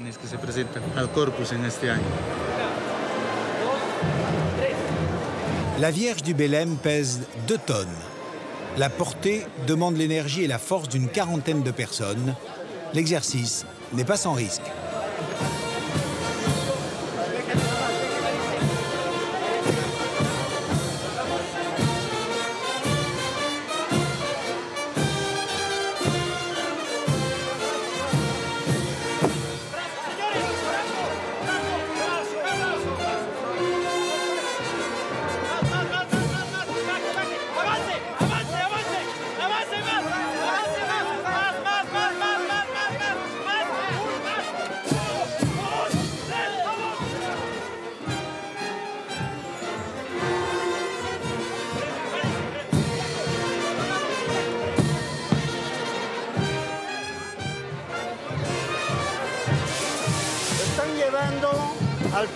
Ils défilent au rythme de la musique.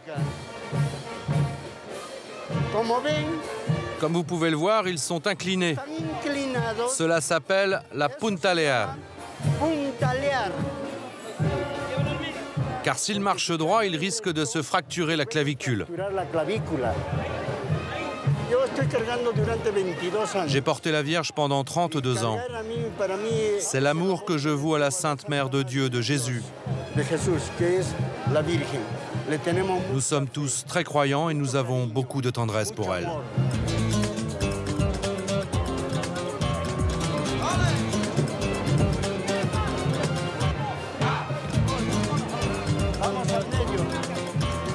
Plusieurs heures seront ainsi nécessaires à la procession pour faire le tour de la grande place de la cathédrale.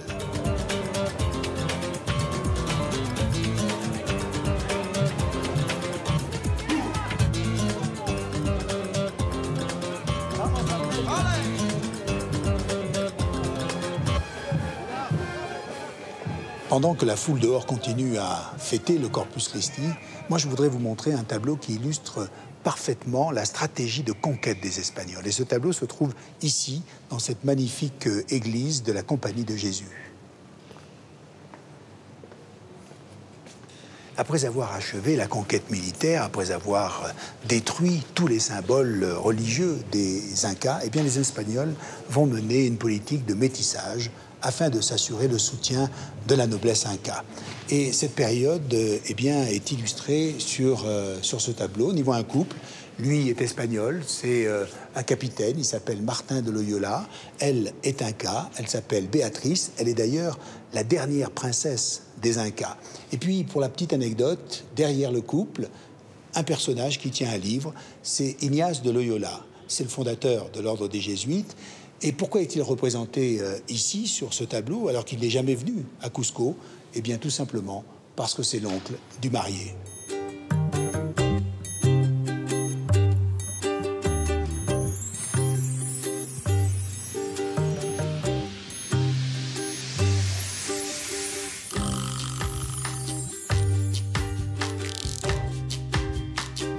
La ville la plus métissée du Pérou se trouve au sud. Son nom, Arequipa, près de la montagne. 3 volcans nous y accueillent. Le plus important s'appelle El Misti. On surnomme Arequipa la ville blanche à cause de la couleur de la pierre volcanique avec laquelle elle est construite.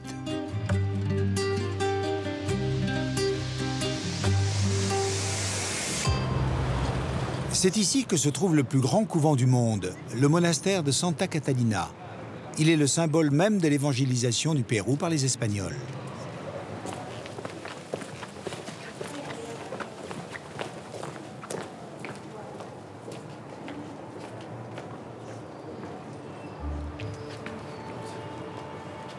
Bâti en 1580, il fut reconstruit au XVIIe siècle après une série de tremblements de terre.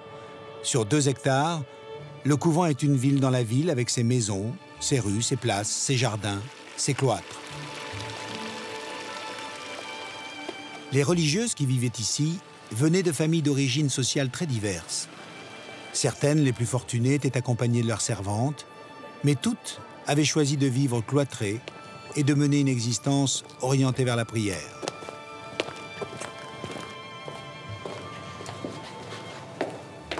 À l'intérieur de ce couvent, il y a un endroit que je voudrais vous faire découvrir, c'est ce lieu. C'est un ancien dortoir qui abrite aujourd'hui une centaine de tableaux de l'école de Cusco. Ces tableaux sont très intéressants parce qu'ils ont participé ici à l'évangélisation des Indiens par les Espagnols. Il y a 2 tableaux que je voudrais vous faire découvrir en particulier.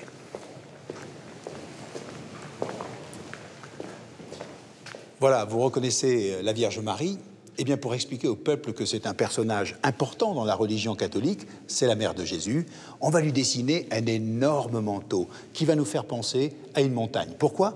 Eh bien, tout simplement parce qu'à l'époque, on sait que les Indiens et les Incas voient derrière chaque montagne une divinité. On a là l'exemple parfait du syncrétisme, c'est-à-dire de la réunion de 2 mondes, de 2 croyances. Un autre exemple. Jésus sur la croix, là aussi on veut montrer au peuple combien le Christ lui ressemble. Regardez son visage, c'est celui d'un Indien, il porte un vêtement traditionnel, et plus étonnant encore, regardez bien sa main droite, elle a 6 doigts. Eh bien cela correspond à une malformation qu'avaient certains enfants quand leur mère, enceinte, mangeait de la quinine. Là aussi, on est en plein syncrétisme.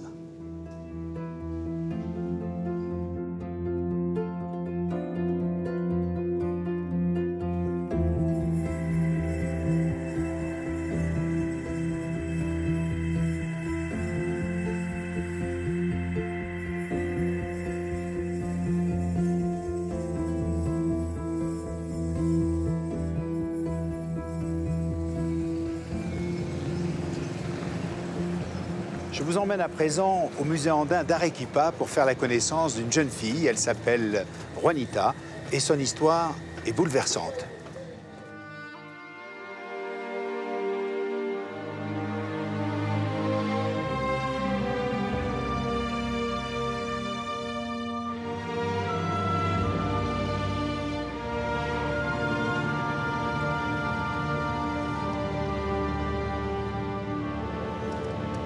Voilà, je vous présente Juanita, la momie des glaces.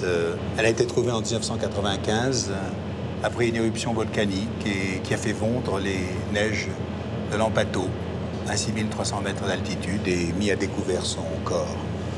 Elle a été offerte en sacrifice au dieu de la montagne.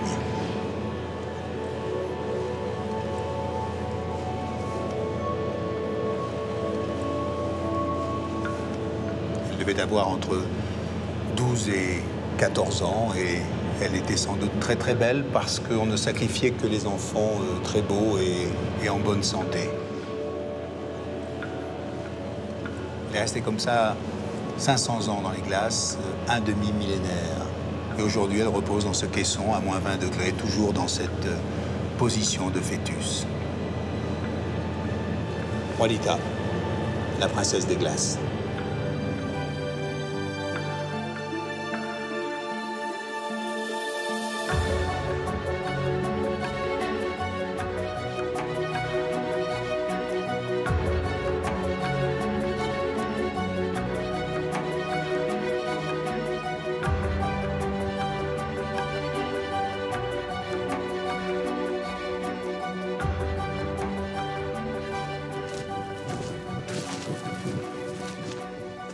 Voilà, le soleil se couche de nouveau sur le Pérou, tout particulièrement sur cette partie de la chaîne montagneuse qu'un cartographe américain a surnommée la Véronique, mais que les gens d'ici ont baptisé la montagne qui pleure, tout simplement parce qu'il y a toujours des nuages sur son sommet.